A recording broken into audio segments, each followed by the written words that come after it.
Dr. Sarah Matthews stood at the edge of the South American jungle, staring at the seemingly endless wall of trees before her. "This is it," she muttered, tightening her grip on the old leather-bound journal in her hand. Inside its weathered pages lay the cryptic instructions that had led her to this moment, a plant rumored to possess miraculous healing properties hidden deep within the jungle. As a botanist, this was the breakthrough she had been waiting for her entire career. Her intern, Mark, was not quite as enthusiastic. "You sure this plant isn't on Google Maps?" he quipped, already swatting at an oversized mosquito.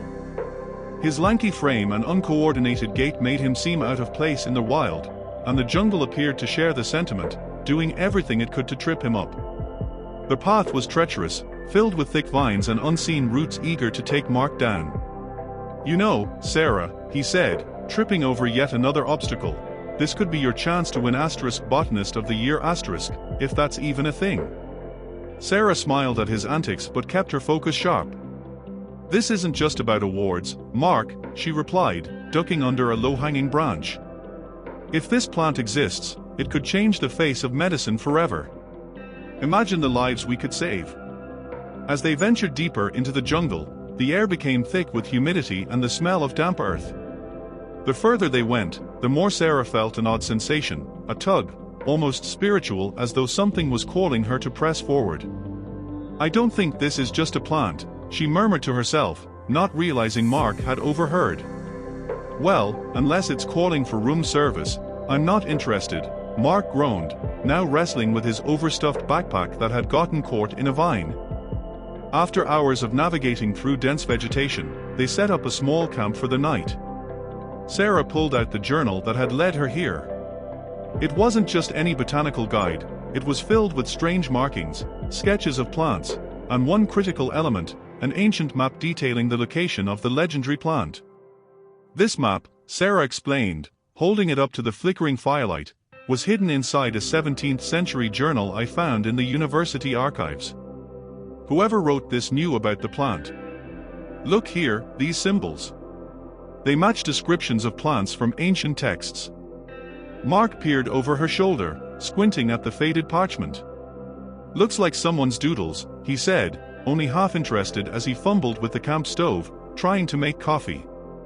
Ignoring him, Sarah traced her finger along the route on the map, trying to piece together their next steps.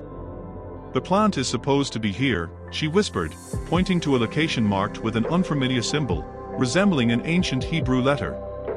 Just as Sarah was starting to make sense of the map, Mark's elbow knocked over his coffee cup, sending it tumbling toward the map. In what seemed like slow motion, Sarah lunged to save it, but she was too late. Hot coffee splattered across the parchment, smudging the ink and obscuring key details. Mark froze, staring at the mess he had just made. "Oh, whoops." Sarah shot him a look that could freeze water. "Whoops. That map is our only lead, Mark," she snapped, wiping away the coffee with a rag, but the damage was done. Vital sections of the map were unreadable. After a moment, Sarah sighed. "Well, I guess we'll have to wing it from here." Mark, sensing the tension, attempted to lighten the mood. "You know, they should really make those ancient maps coffee-proof by now." Sarah couldn't help but smile, despite her frustration. "Let's just hope we don't end up in a completely different jungle." Determined not to let the map incident deter them, Sarah and Mark pressed on the next morning. The deeper they went into the jungle, the stranger things became. The air was heavier, the sounds of wildlife quieter, and a feeling of being watched crept over Sarah. After hours of trekking, they arrived at a small clearing. Sarah's eyes immediately locked onto something unusual, a plant unlike any she had ever seen. It stood taller than the surrounding vegetation, its leaves shimmering with a faint light. But what caught Sarah's attention most was what was etched into the plant's bark, strange symbols, almost like ancient Hebrew writing. "Mark, look at this," she said, kneeling beside the plant, her voice barely above a whisper. She traced her fingers over the etchings. "I've seen these symbols before, in religious texts." Mark leaned in, frowning. "God's graffiti," he joked. "Are we sure this isn't just jungle vandalism?" Sarah shot him a look but remained focused. No, these are much older. This plant, there's something different about it. It's as if it's been touched by something divine. Mark scratched his head, clearly unconvinced. So what? God's been out here gardening. Ignoring his snark, Sarah snapped a few photos and carefully clipped a small sample from the plant. The etchings reminded her of the biblical descriptions of the Garden of Eden. Could this plant be linked to it? She felt a strange energy as she packed the sample away. The plant seemed to hum with life, and for the first time, Sarah started to believe they were on the verge of uncovering something far bigger than just an ancient healing herb. After discovering the mysterious plant, Sarah couldn't shake the feeling that there was more to the jungle than just an ordinary search for rare flora. Her thoughts drifted back to the strange symbols on the plant's bark, and something stirred deep within her, a nagging thought that this might be linked to something much older than any known civilization. Later that afternoon, while taking a break by a riverbank, Sarah flipped through her worn-out journal, searching for clues. Her fingers traced over the drawings and faded text, but nothing stood out. Then, she saw something, a sketch that looked eerily similar to the carvings on the plant they'd just found. Next to the drawing were strange symbols that looked almost identical to ancient Hebrew. Her breath caught in her throat. "This can't be a coincidence," she whispered. Mark, lying on the grass with a broad hat over his face, lifted it just enough to squint at her. "What now? Did we find the Holy Grail?" Sarah shook her head, still focused on the journal. "No, but this might be bigger. Much bigger. These symbols are ancient, possibly pre-biblical. They resemble some descriptions of carvings found in Mesopotamian artifacts." Mark scratched his head, confused. "So, what does this mean? We're following an ancient treasure map." "I think we might be close to something from Eden," Sarah said softly, her voice tinged with awe and disbelief. Mark sat up and raised an eyebrow. "Eden? You mean the Eden? The Adam and Eve Eden? Look, I know it sounds crazy, but the Bible describes Eden as a real place, and the symbols on the plant, it's like a breadcrumb trail." Mark chuckled, trying to keep things light. "Sure, and next we'll find God's personal gardening kit." Sarah smirked. "Laugh all you want, but ancient texts often hint at real places. What if this plant is connected to something much bigger?" The sky above was starting to dim, casting long shadows over the jungle, but Sarah's mind was racing. What if the legends were true? What if this plant was just one of many clues left behind? She couldn't help but wonder, was it possible that Eden wasn't just a biblical myth, but a place she was on the verge of uncovering? Mark, though still skeptical, noticed Sarah's intensity. "I mean, if we're going to meet Adam and Eve, I hope they've got bug spray," he quipped. But Sarah wasn't laughing. She felt an unseen force pulling her deeper into the mystery, into something ancient, something divine. With renewed determination, Sarah and Mark plunged deeper into the jungle the next morning. Every step felt like they were crossing some invisible boundary, moving further away from the familiar world and closer to something otherworldly. The foliage thickened as they went, the air becoming more humid, almost stifling. Birds chirped overhead, and the occasional rustle of leaves suggested hidden animals watching from the underbrush. But what caught Sarah's attention the most was the growing sensation that they weren't alone, something or someone was guiding them, subtly influencing their path forward. "I'm telling you," Mark muttered, snapping a branch that blocked their way, "this jungle is alive in ways I'm not comfortable with. It's like it's watching us." Sarah didn't respond, too focused on the strange feeling in the pit of her stomach. She could almost sense it, a presence that was more than just the wildlife. "We're close," she whispered. "I don't know how I know, but we're close to something significant." Mark waved a hand in front of his face to bat away another mosquito. "Well, I hope whatever significant thing we find has air conditioning." Suddenly, Sarah stopped in her tracks. A faint sound, like the distant hum of music, reached her ears. It wasn't loud, barely audible over the cacophony of jungle life, but it was there. "Do you hear that?" Sarah asked, turning to Mark. "Hear what?" "That sound, like singing or humming. It's faint, but I swear it's there."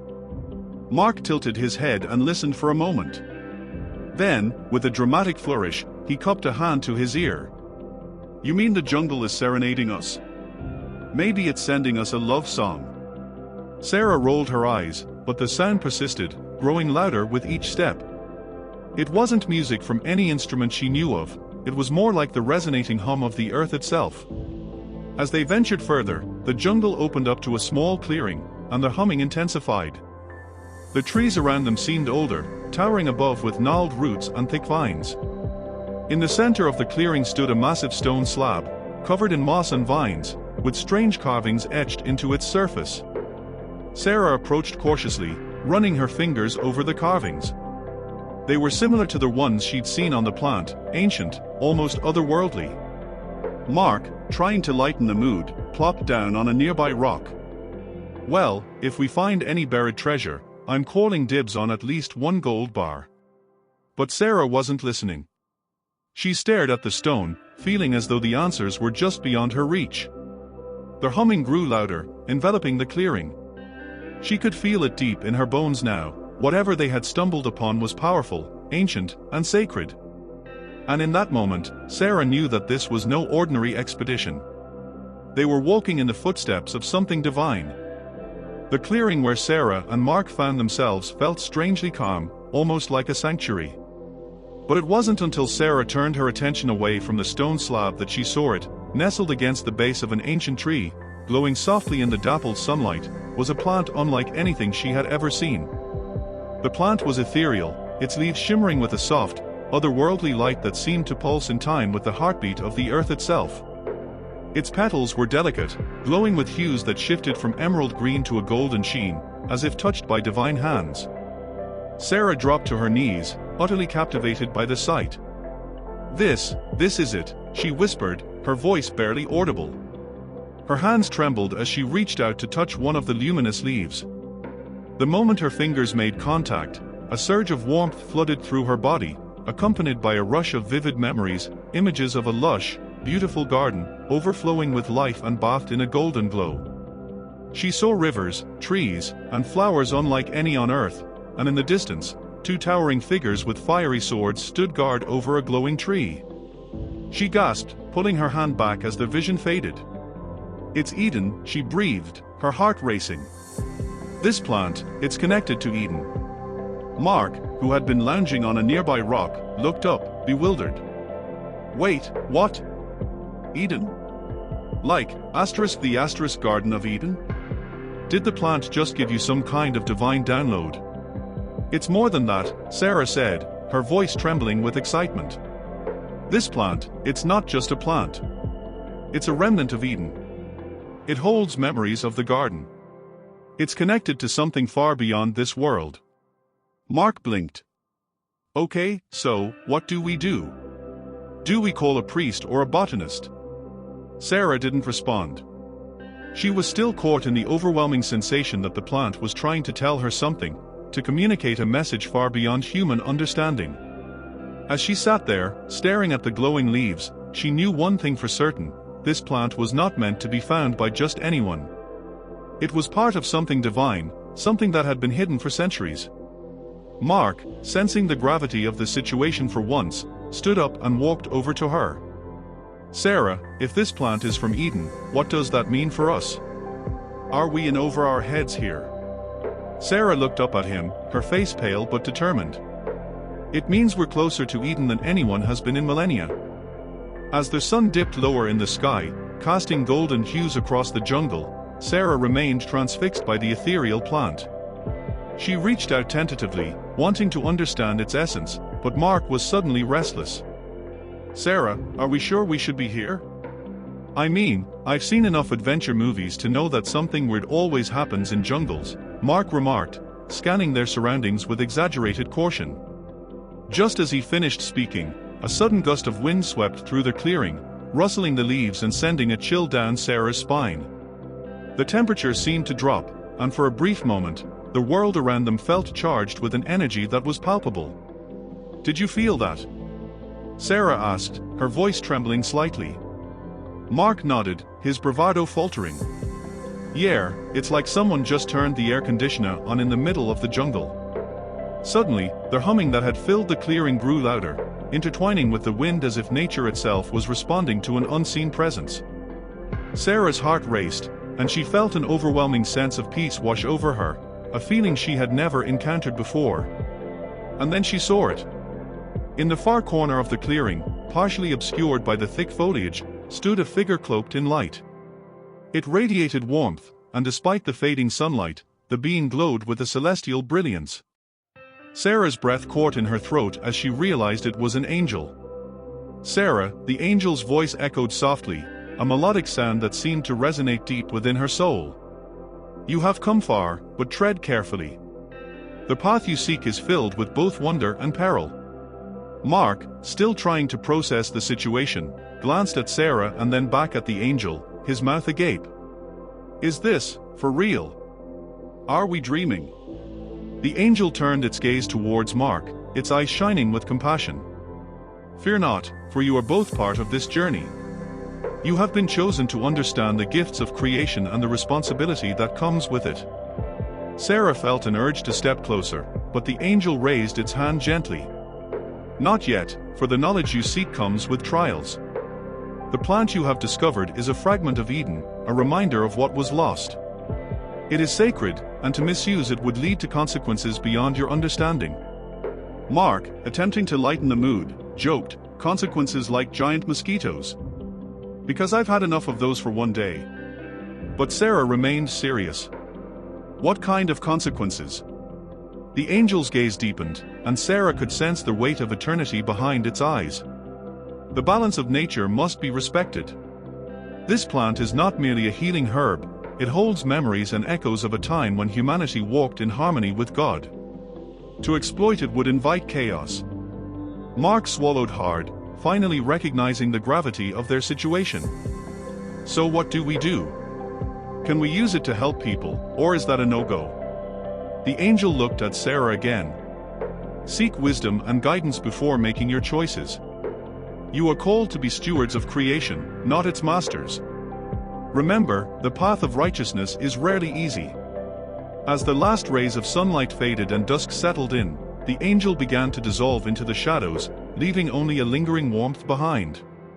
Choose wisely, for the echoes of Eden are not just in the past, they are part of your future. Mark turned to Sarah, bewildered. Okay, so, we just met an angel. What's next?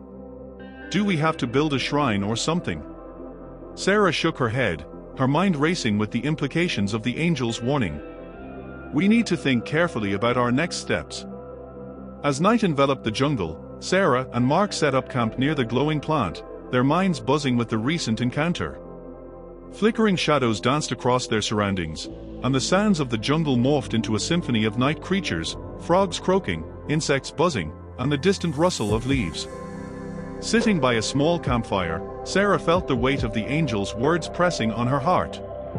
She pulled out her well-worn Bible from her backpack, flipping through the pages until she found Genesis 3 verses 22 to 24, where God expelled Adam and Eve from the garden and placed cherubim to guard the way to the tree of life.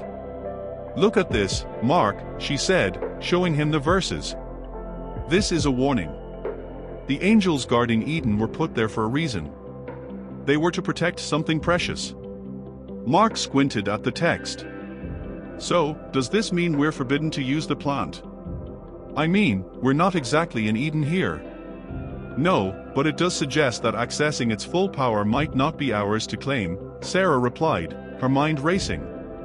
If we misuse this plant or try to access the knowledge of Eden, we might end up like Adam and Eve, cast out, forever barred from the treasures of paradise. Mark leaned back, his expression contemplative. But what if we can help people? There are countless illnesses that modern medicine struggles with. What if this plant holds the key? That's the dilemma, Sarah said, her voice heavy with realization. We have a chance to do something great, but at what cost? Is our quest for healing worth the risk of angering divine forces? Mark chuckled nervously. I knew I should have taken that course on ethics in college. Who knew jungle expeditions came with moral dilemmas? Sarah smiled despite the seriousness of the moment. It's not just about ethics. It's about respect. We have to honor the plant's origin and its purpose. As they sat in silence, contemplating their choices, Sarah remembered something her grandmother used to say, "With great power comes great responsibility." It seemed to echo in her mind, reminding her that their discovery wasn't just an adventure, it was a calling. Suddenly, a rustling sound from the bushes broke their reverie. Mark grabbed a stick, brandishing it like a sword. "What's that? Is it a jaguar? Or worse, another talking plant?" Sarah laughed, though her heart raced. "Relax. It's probably just a harmless animal." But as the rustling grew louder, Sarah felt a shiver run down her spine. Whatever was lurking in the dark seemed drawn to them, perhaps sensing the plant's power. "Let's keep the fire going," Sarah suggested, her mind racing. "If we're going to face anything tonight, I want to be ready." Mark nodded, still clutching the stick, and they both turned their attention to the flickering flames, the shadows weaving intricate patterns against the trees. It was a night of revelations, warnings, and questions. They had embarked on a journey that could either lead to salvation or ruin. As the midday sun filtered through the dense jungle canopy, casting dappled light on the newly discovered plant, Sarah's mind raced with possibilities. She carefully clipped a small piece of the glowing leaves, her heart pounding with anticipation. Was this truly the key to unlocking ancient, God-ordained healing? The air around her seemed to hum with energy as if the very plants were aware of the sacred moment at hand. Sarah set up her makeshift lab in the jungle clearing. Her fingers moved swiftly yet delicately as she prepared to test the plant's properties. Nearby, Mark busied himself, trying to shake off his growing impatience. "So, do we just rub it on a wound and wait for miracles?" he quipped, pacing around her like an eager child. "Patience, Mark," Sarah replied, amused by his antics. "This isn't some instant cure-all. We have to do this properly." Mark slumped onto a nearby log, dramatically rubbing his elbow. "Oh no, I think I've strained my arm setting up the tents earlier. You might have to test that wonder leaf on me, document. Only you can save me from this, oh, mortal pain." Sarah glanced over her shoulder and raised an eyebrow. "Mortal pain? Really?" Mark clutched his arm with an exaggerated groan. "It's true. Only the legendary plant of Eden can heal me now." Sarah couldn't help but laugh at his over-the-top performance. "Okay, fine, you brave soul. Let's see if the plant lives up to its myth." With a playful smile, Sarah gently applied a small amount of the plant's extract to Mark's injury. She expected nothing immediate, perhaps just a slight numbing effect, but what happened next astonished both of them. Mark's arm tingled where the extract had touched his skin. His eyes widened in mock surprise, but soon the surprise became real. "Whoa, okay, that's weird. I can't feel the pain anymore." Not that there was any to begin with, but still. Sarah stepped back, more intrigued than ever. "Wait, you're serious? You're not just messing with me?" Mark shook his head, flexing his arm. "Nope. I'm dead serious now. I actually can't feel a thing. It's like the soreness just disappeared. And look, the scratch I got earlier, it's already fading." Sarah moved closer, carefully inspecting the area. Sure enough, the redness and minor swelling were rapidly diminishing. Her scientific mind reeled. This is incredible. I mean, it's one thing to believe in the healing power of plants, but to actually see it working this fast. A brief moment of silence fell between them as Sarah processed what had just happened. Mark, never one to remain serious for too long, broke the tension with a grin.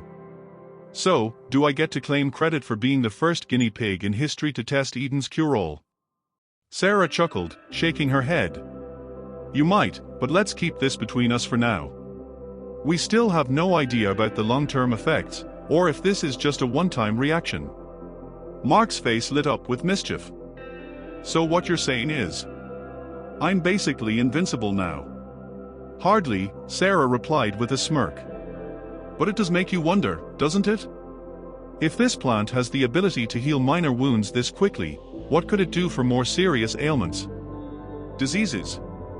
Chronic conditions? The weight of her words hung in the air. They were on the brink of something far greater than they had ever imagined. But with such immense power came the inevitable question: how should it be used? Could humanity handle the responsibility of such a miraculous discovery? Before they could ponder the moral implications too deeply, Mark jumped up from the log, rubbing his now healed elbow. "Well, Doc, I think I'll live to see another day. But we better be careful. If this gets out, we'll have every pharmaceutical company in the world knocking on our door." Sarah gave him a thoughtful nod, the humor in her eyes fading as the reality of their discovery began to settle in. "You're right. We have to proceed cautiously. This plant is divine in its origin, I'm sure of it. But we must remember that not all things are meant for everyone, or at least not in the way we might think." Mark glanced back at the glowing plant, its leaves gently swaying in the jungle breeze. "So, what's next? Do we keep testing?" Sarah stared at the plant for a moment longer before replying, "Yes. But on our terms, and with reverence. This isn't just any plant, Mark. It's connected to something far greater than we can comprehend." They both stood in silence, the jungle around them alive with unseen energy, as if Eden itself was watching. Morning arrived with the jungle alive with sounds, the calls of exotic birds and the rustling of leaves as creatures began their daily routines. The air was thick with humidity, but Sarah woke up feeling a sense of renewed purpose. The angel's warning weighed heavily on her, yet the discovery of the glowing plant ignited a fire within her. "Rise and shine, botanist!" Mark exclaimed, poking his head out of his tent, a mischievous grin on his face. "I brought breakfast." "Well, kind of, it's an energy bar, but it's got fruit in it." Sarah laughed, pulling herself out of the tent. "At this rate, I'll be living off energy bars and jungle fruit for the next month." As they sat together, munching on their makeshift breakfast, Sarah's gaze kept drifting toward the glowing plant. "I can't stop thinking about that angel. What did it mean by echoes of Eden?" Mark shrugged, chewing thoughtfully. "Maybe it was a metaphor. Like a memory or something. You know, like when you hear an old song and it takes you back to a moment." "That's an interesting perspective," Sarah said, her brow furrowed in concentration. "If this plant is an echo, then it might hold more clues about other plants, perhaps even more secrets of Eden." Encouraged by this thought, Sarah rummaged through her journal for sketches or notes that could lead her to more answers. Flipping through the pages, she stumbled upon a crude map sketched by an earlier explorer, a map that highlighted various plant species across the region. "Mark! Look at this!" Sarah exclaimed, showing him the page. "These markings, they might correspond to locations of other plants that could be connected to Eden." Mark leaned closer, his eyes widening. "Are you saying there's more to discover? More echoes?" "Exactly. If we can find these plants, perhaps they'll reveal more about the garden and its significance." Her heart raced with excitement. "It's like a treasure hunt, but for knowledge. Count me in." Mark replied, his energy infectious. "Just as long as we don't end up running from angry spirits or some supernatural creature in the process." With a sense of purpose surging between them, they carefully packed up their campsite, making sure to secure the glowing plant carefully. The forest seemed to welcome their renewed determination, with sunlight streaming through the trees, illuminating their path forward. "Let's follow the markings on this map," Sarah said, pointing to a cluster of locations that seemed to lead deeper into the jungle. "If we find the plants listed here, we might uncover more about what we're dealing with." As they began their trek, the jungle around them pulsated with life. The air was thick with possibility, and Sarah felt a connection to the land that she had never experienced before. Each step felt deliberate, as if they were retracing the footsteps of those who had come before them, those who had sought Eden's secrets. But as they ventured further, Sarah couldn't shake the feeling that they were being watched. The rustling of leaves seemed to follow them, and the shadows grew deeper. Despite the vibrant life surrounding them, a palpable tension lingered in the air. "Do you think the angel will come back?" Mark asked, breaking the silence. "I hope so," Sarah replied softly. "We'll need guidance, especially if we're digging deeper into this mystery." With the jungle wrapping around them like a living tapestry, Sarah felt a thrill of anticipation mixed with unease. They were on the brink of discovering something that could change everything, if they could only decipher the echoes of Eden before it was too late. The jungle seemed to close in around Sarah and Mark as they continued their journey. The air was thick with humidity, and their vibrant green foliage created a serene but eerie atmosphere. Each rustle of leaves or distant call of a bird heightened Sarah's senses. It felt as if the jungle was alive, holding its breath, watching their every move. As they made their way along a narrow path, Sarah couldn't shake the feeling that they were not alone. "Mark," she whispered, her voice low, "do you feel that? Like we're being watched?" Mark paused, glancing around with exaggerated caution. "I thought that was just your overactive imagination. But now that you mention it," he turned slowly, scanning the trees and underbrush. "It's like we've entered a horror movie." Sarah chuckled nervously. "Just remember, if something jumps out at us, you're the one with the stick." "Perfect. I'll just brandish it dramatically and hope for the best," he replied, trying to lighten the mood. But Sarah's laughter faded as she caught a glimpse of something shimmering in the distance, just beyond a cluster of trees. "Do you see that?" she pointed, her heart racing. Mark squinted in the direction she was indicating. "See what? The shadows? The plants? Or are we seeing angels again?"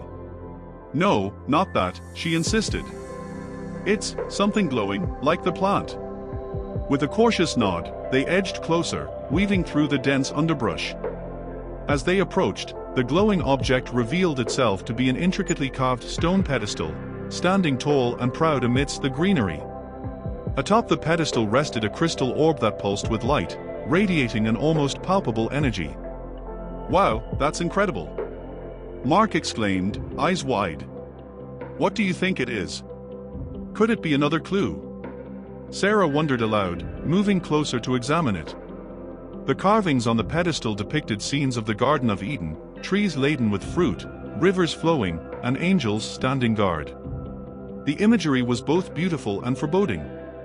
As Sarah reached out to touch the orb, a sudden gust of wind whipped through the area, and she froze, instinctively pulling her hand back. "Did you feel that?" "Feel what?" "The breeze. Or the chill of impending doom?" Mark quipped, but even he could sense the change in atmosphere. In that moment, Sarah felt an overwhelming presence, a force that seemed to pulse through the very ground beneath her feet. She glanced over her shoulder, convinced someone, or something, was behind them. But the jungle remained still, except for the gentle rustle of leaves. "Sarah, maybe we should step back," Mark suggested, taking a cautious step away from the pedestal. "You know, I've seen enough adventure movies to know that glowing orbs aren't usually a good sign." "Maybe it's a good sign," Sarah countered, her curiosity igniting again. "What if it's a key? A way to unlock more about the garden?" Before she could think further, a sudden flash of light erupted from the orb, illuminating the clearing. Sarah shielded her eyes, and Mark gasped, stumbling backward. When the light dimmed, a figure stood before them, a luminous apparition resembling the angel they had encountered before. "You seek knowledge," it spoke, its voice echoing like a melody through the trees. Are you the same angel?" Sarah stammered, her heart pounding. "I am a guardian of the echoes you pursue," the figure replied. "But knowledge comes with a price, and your journey has only begun." Mark's eyes darted between the angel and Sarah. "Okay, I think we've officially crossed into the supernatural realm. What's the price? Do we need to pay in blood? Because I'd rather keep mine, thanks." The angel's gaze turned toward Mark, a hint of amusement flickering in its eyes. "The price is not of this world.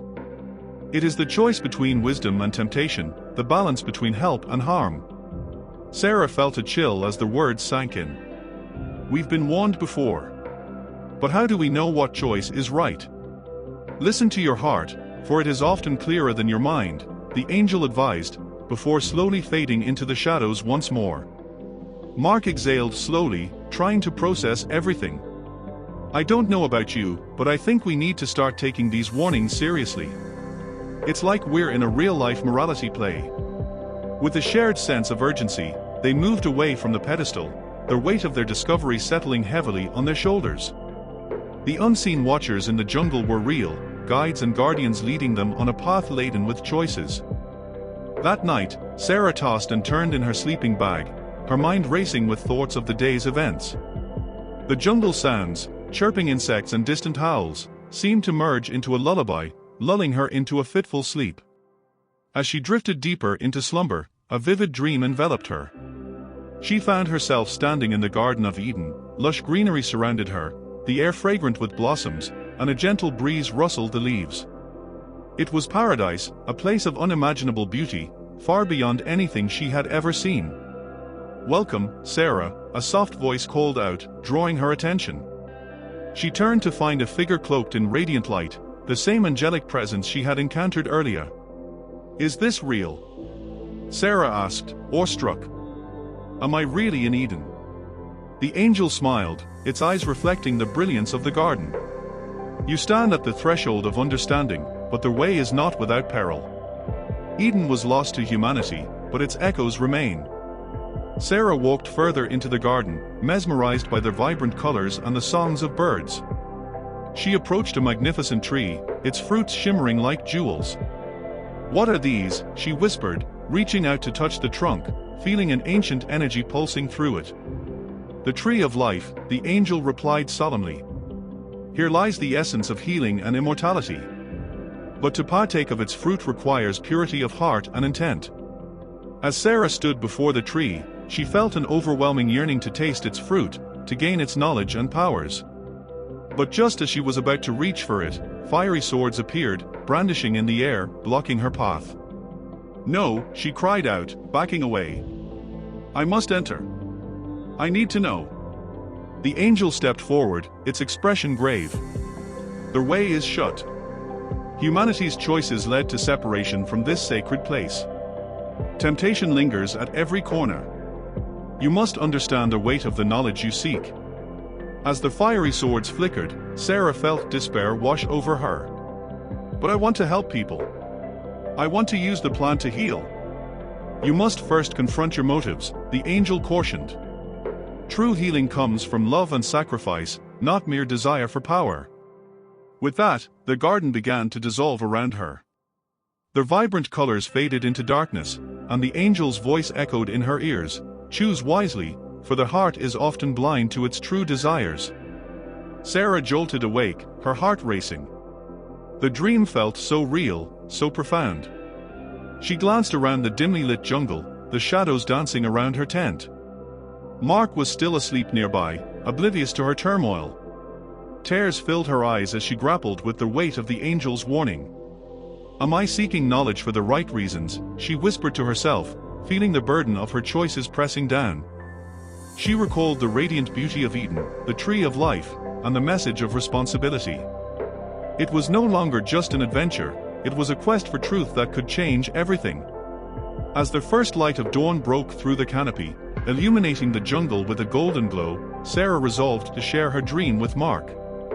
They would need to navigate this path together, grounded in faith and purpose. The morning sun filtered through the dense jungle canopy as Sarah and Mark packed up their campsite, the events of the previous night still fresh in their minds. Sarah could barely contain her excitement as they prepared to delve deeper into their exploration. "Let's find those plants mentioned in the journal," Mark suggested, adjusting his backpack with determination. "If we can uncover more about Eden's echoes, it'll be like our own adventure story." "Right," Sarah replied, a spark of enthusiasm igniting within her. "But first, we need to find a safe place to set up for the day. I want to review some of the ancient texts I brought along." They stumbled upon a clearing filled with tall ferns and an ancient tree with a hollow at its base, perfect for their study. As they settled in, Sarah pulled out her journal, flipping through its pages filled with sketches and notes. "I feel like there's something significant in the texts I found," Sarah said, her brow furrowed in concentration. "They might hold clues about the plants we're looking for." Mark settled down beside her, watching as she traced her fingers over the worn pages. "What do you mean? Like secret recipes for potions or something?" "More like insights into the healing properties of plants," Sarah corrected, her excitement palpable. Many cultures have long revered certain herbs. If we can connect them to biblical references, we could validate the plant's significance. As she delved into her notes, Sarah's heart raced. "Look here," she exclaimed, pointing to a passage that spoke of healing herbs in ancient texts. "This mentions a plant with divine properties linked to Genesis. It could relate to the healing we've seen with our own plant." Mark leaned closer, intrigued. "So, you're saying our plant is, what? A modern-day version of these ancient herbs?" "Exactly. And this text even references Revelation 22 verse 2, Sarah continued, her voice rising with excitement. "It talks about a tree that bears 12 kinds of fruit, providing healing for the nations. We need to find out what other plants were in Eden." Mark's eyes widened. "So, the echoes we've been pursuing could lead us to more than just healing. They might lead us to understanding the very nature of creation." "Yes." Sarah's voice was animated. "We need to treat these texts as a map, guiding us to the truth. We might even find plants that can work synergistically with our glowing plant." Mark nodded, enthusiasm bubbling over. "This is amazing. But what if we discover more than we bargained for? I mean, with great power comes great responsibility, right?" "Exactly." Sarah agreed, the weight of their discovery settling heavily. "And with that power comes the need for caution. We must remember the angel's warning. It's essential to approach this knowledge with humility and respect." As they continued to sift through the texts, Sarah and Mark began to draw connections between the ancient manuscripts and the plants they had encountered so far. Each reference felt like a stepping stone toward uncovering Eden's secrets. Mark chuckled suddenly, breaking the focused atmosphere. "You know, I never imagined I'd be here studying ancient texts in the jungle. What's next? Are we going to find a map to the Ark of the Covenant?" Sarah laughed, but her heart was serious. "If only it were that easy. But each piece we discover is part of a larger puzzle, a path leading us to understanding our purpose." With renewed determination, they closed the texts and prepared to venture deeper into the jungle, guided by both knowledge and faith. As they stepped away from the clearing, the shadows of the trees seemed to whisper around them, echoing the stories of those who had come before, an unbroken lineage of seekers in pursuit of truth. As Sarah and Mark ventured deeper into the jungle, the air was thick with anticipation. The sounds of nature surrounded them, creating a symphony of rustling leaves and distant animal calls. After poring over the ancient manuscripts, they felt invigorated, their minds racing with potential discoveries.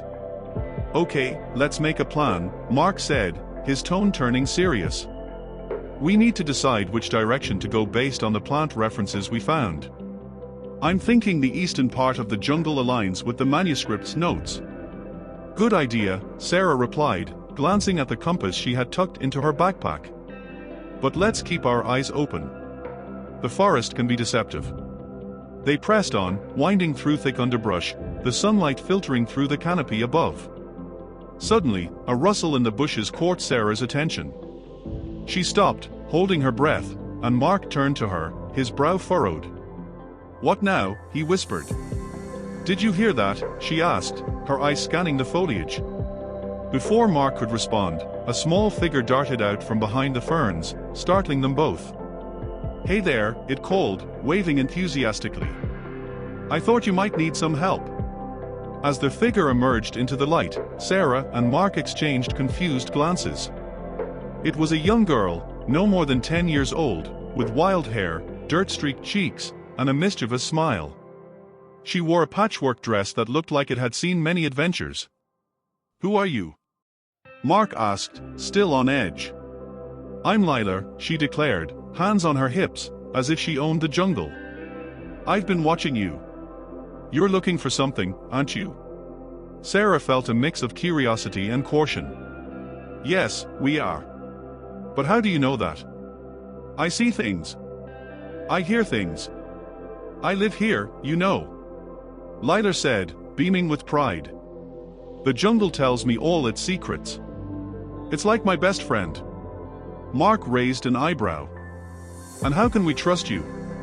Lila shrugged. You can't, but if you want to find what you're looking for, you need my help. Trust me, this jungle is tricky. I know the best paths. Sarah and Mark exchanged uncertain glances but felt an undeniable pull towards this spirited girl. Okay, Lila. What do you know? Sarah asked, her voice softer. Lila clapped her hands excitedly. Follow me. I can take you to the Rainbow Grove. That's where the healing plants grow. But you must promise to be careful. There are dangers. Dangers? Like what? Mark pressed. Like shadows, Lila whispered, her voice dropping to a conspiratorial tone. They follow me sometimes, lurking where the light doesn't reach. They want the plants for themselves. Shadows. Sarah echoed, feeling a chill creep down her spine. What do you mean? Lila stepped closer, her eyes shining with an unusual intensity. You'll see. But if we hurry, we can beat them there. Intrigued and slightly apprehensive, Sarah and Mark nodded, following Lila as she darted ahead into the underbrush. They moved quickly, Lila leading them with agility that was almost uncanny for someone her age. As they navigated through the jungle, Sarah felt a surge of hope. Perhaps this girl was the ally they needed, someone who understood the jungle's secrets. Mark, however, remained wary, casting sidelong glances at Lila as they trekked along. Where did you learn to navigate like this? Mark asked, trying to keep pace. I grew up here. My parents were explorers, but they got lost one day. So I learned to find my own way, Lila replied, glancing back with a grin. Now it's just me in the jungle. Just you? Sarah asked, her heart aching at the thought of the girl being alone. What about other people? Lila shrugged again. I have the jungle. It's all I need. And I've got friends in the trees and animals to keep me company. Sarah and Mark exchanged another glance, both touched by Lila's spirit yet concerned for her well-being. They pushed deeper into the jungle, the foliage becoming thicker, sunlight filtering through in splashes. As they reached a clearing, the air shifted. Mark felt a chill as a strange energy filled the space. Lila paused, her expression turning serious. This is where we'll split. The Rainbow Grove is just ahead, but you must promise me one thing. Anything, Sarah replied, her curiosity piqued. Don't touch anything until I say. Lila warned, her eyes wide. The shadows can sense when you're close to the plants. They'll try to trick you. What do you mean by shadows? Mark asked, now feeling the weight of Lila's words. They are the echoes of those who sought power without wisdom, Lila explained. They linger, waiting for those who are careless. Okay, we'll be careful, Sarah promised, her resolve strengthening. With a nod, Lila led them forward, revealing a breathtaking sight, the Rainbow Grove. Vividly colored plants adorned the landscape, their blossoms shimmering in every hue imaginable. Sarah's heart soared, but a sense of foreboding settled in as she recalled Lila's warnings. Wow, Mark whispered, astonished. This is incredible. But as they stepped into the grove, Sarah felt a shiver of unease. The air grew still, and the vibrant colors seemed to pulse with energy. She glanced at Lila, who stood watchfully, her expression serious. Stay close, Lila instructed, her voice firm. And remember, no touching until we're sure it's safe. The Rainbow Grove stretched out before them like a living canvas, each flower and plant glowing with an otherworldly vibrancy. Sarah felt her heart race at the sight, a rush of adrenaline and excitement coursing through her veins. The vivid hues of the blossoms were unlike anything she had ever seen, casting a surreal light across the grove. Isn't it beautiful? Lila whispered, her voice filled with reverence. She stepped cautiously into the grove, as if afraid to disturb its delicate balance. But remember, don't touch anything yet. Mark, equally entranced, stepped forward slowly. These colors. It's like they are alive, he murmured, reaching out slightly but hesitating. Not yet. Lila exclaimed, her eyes wide. We must first find the heart flower. It's the key to the healing properties here. What does it look like? Sarah asked, her excitement momentarily subdued by the weight of their task. Lilar squinted, searching the grove with a knowing gaze. It's the largest flower in the grove, shaped like a heart and colored like the sunset. But be careful. The shadows may try to distract you. Sarah nodded, her determination renewed. Let's find it before anything can happen. We're so close. As they searched, Sarah's fingers grazed over petals of every hue, deep blues, fiery oranges, and gentle pinks. Each flower exuded a subtle fragrance, a blend of sweetness and earthiness that was intoxicating.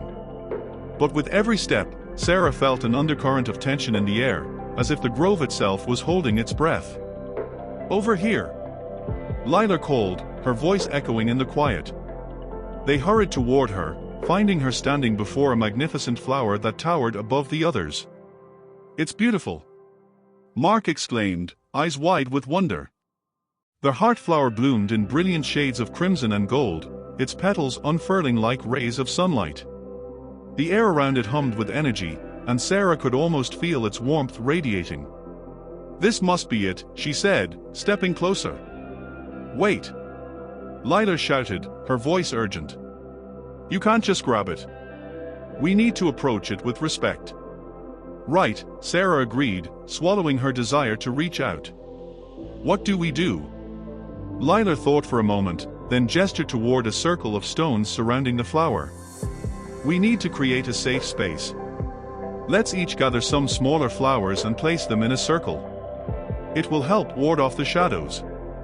As they worked together, Sarah felt a strange sense of connection growing between them. The act of arranging the smaller flowers into a circle felt almost sacred, a reminder of the harmony that existed within the grove.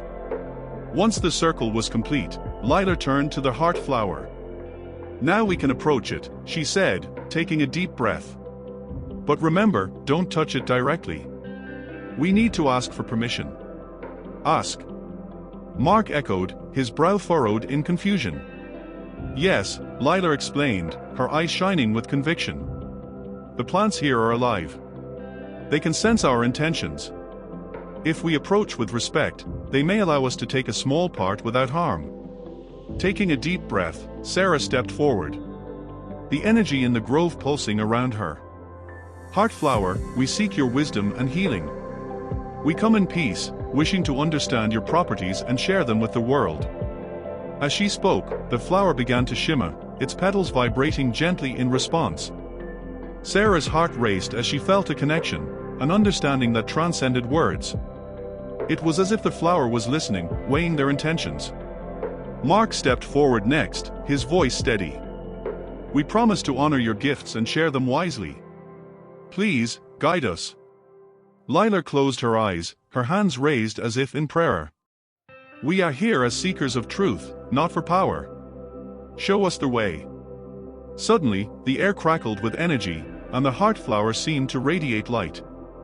A soft breeze swept through the grove, carrying with it a faint whisper. The shadows lurking at the edges recoiled as the flower's light grew brighter. I think it's working. Sarah gasped, excitement bubbling within her. Just then, a deep rumble echoed through the grove, and the shadows began to swirl ominously. Quick! We need to gather some petals. Lilar urged, her eyes wide with fear. In that moment, Sarah felt a surge of determination. She stepped forward, reaching toward the heart flower, careful to honor Lilar's instructions. With a gentle touch, she plucked a single petal, feeling its warmth pulse beneath her fingers. As she stepped back, the shadows recoiled further, losing their grip on the grove. I got it. I have a petal. Sarah exclaimed, her heart racing with victory. The heart flower glowed even brighter, as if recognizing their effort. But as Sarah glanced toward the shadows, she realized they were regrouping, becoming more aggressive. We need to leave. Now! Mark shouted, his voice urgent. Follow me. Lilar commanded, leading them back toward the path. As they raced away from the heart flower, Sarah glanced back, her heart aching. We'll come back, I promise. The shadows hissed, trailing closely behind them, but the light from the heart flower seemed to create a barrier, pushing them away. With Lilar leading the way, they burst out of the grove, panting heavily but exhilarated. They had touched the heart of Eden and emerged with a precious gift. Panting from their escape, Sarah, Mark, and Lila found themselves in a dense thicket, the shadows of the grove retreating behind them. The air felt heavy, the vibrant colors of the rainbow grove fading into the muted greens and browns of the jungle. They leaned against a tree, catching their breath, their hearts racing from both fear and exhilaration. "Did we lose them?" Mark asked, glancing over his shoulder. "Not yet," Lila replied, her expression grave. "They'll follow us as long as we have the petal. We need to find a safe place to hide and regroup." Sarah clutched the heart flower petal tightly in her hand, feeling its warmth seep into her skin. "What do we do with it now?" she asked, trying to suppress her panic. "We need to find a place to analyze its properties and understand its power," Lila replied, her voice steady despite the tension. "But we can't stay here. The shadows can smell our fear."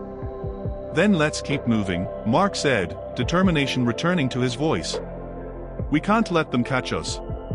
As they ventured forward, the jungle seemed to close in around them, the sounds of wildlife fading into an eerie silence.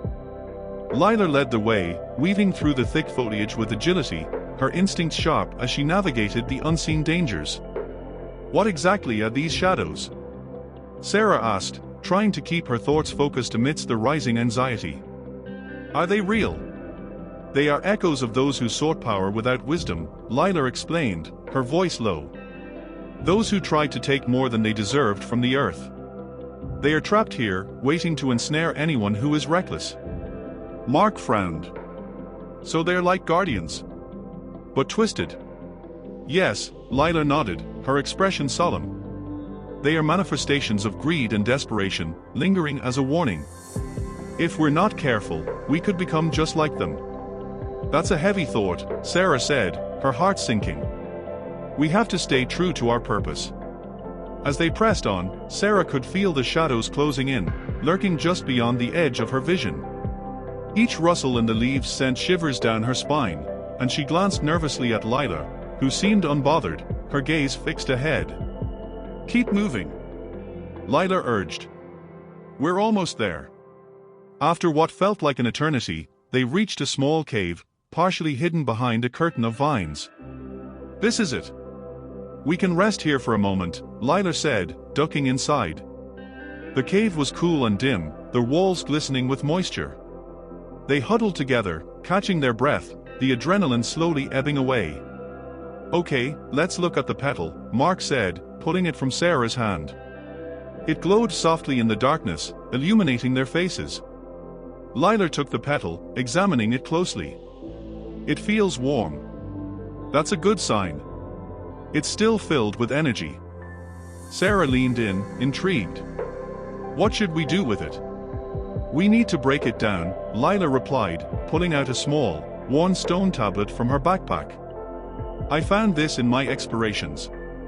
It can help us understand the properties of plants.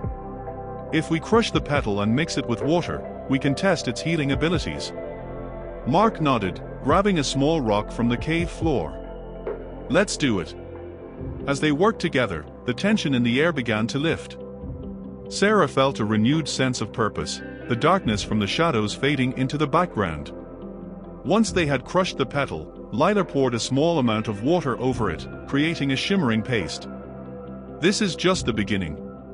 We need to test it on something, maybe a wound or a plant that's struggling." "But what if it's too powerful?" Mark asked, concern etched across his face. "We need to be careful." Lila nodded, her eyes serious. "That's why we must find a way to channel its energy. We can't let it overwhelm us." Just then, a low growl echoed from the cave entrance, sending chills down their spines. The shadows were here. "We need to hide," Lila urged, her eyes wide with fear. They ducked behind a large rock, pressing themselves against the cool stone. "Do you think they can sense us?" Sarah whispered, her heart racing. "Not if we're quiet," Lila replied, her voice trembling slightly. "They are drawn to light, but they can be distracted." Mark's eyes darted to the shadows creeping into the cave. "How do we distract them?" "Fire," Lila said suddenly. If we can create a small flame, we might lure them away. Sarah quickly scanned the cave, searching for anything flammable. She spotted some dry leaves and twigs near the entrance. I can gather some, she whispered urgently. I'll help, Mark added, slipping out from behind the rock as quietly as possible. As they collected the leaves, Lila kept her eyes on the shadows, her heart pounding. The growling intensified, echoing off the cave walls. We need to hurry, Lila whispered fiercely. Once they had enough leaves, they created a small pile just outside the cave. Now what? Sarah asked, her breath quickening. Light it. Use the petal, Lila instructed, her eyes alight with urgency. Mark held the petal, his hands trembling slightly. I hope this works. With a quick flick, he set the leaves ablaze. A small fire sparked to life, illuminating the cave and sending flickering shadows against the walls. The growling grew louder, but so did the brightness of the flame. Now! Lila shouted. Get back! They hurriedly ducked back behind the rock as the shadows lurched toward the fire, drawn to the light. The growling morphed into a frenzied hiss, and Sarah felt a rush of adrenaline as the shadows collided with the flames. It's working! Mark exclaimed, excitement mingled with fear. But as the shadows became engulfed in the firelight, they twisted and swirled, their forms shifting and changing. Lila's eyes widened. We need to leave now. While they are distracted, they quickly slipped out of the cave, the shadows shrieking in anger behind them. As they sprinted through the underbrush, Sarah clutched the heart flower petal tightly, a mixture of exhilaration and fear coursing through her. We have to keep moving.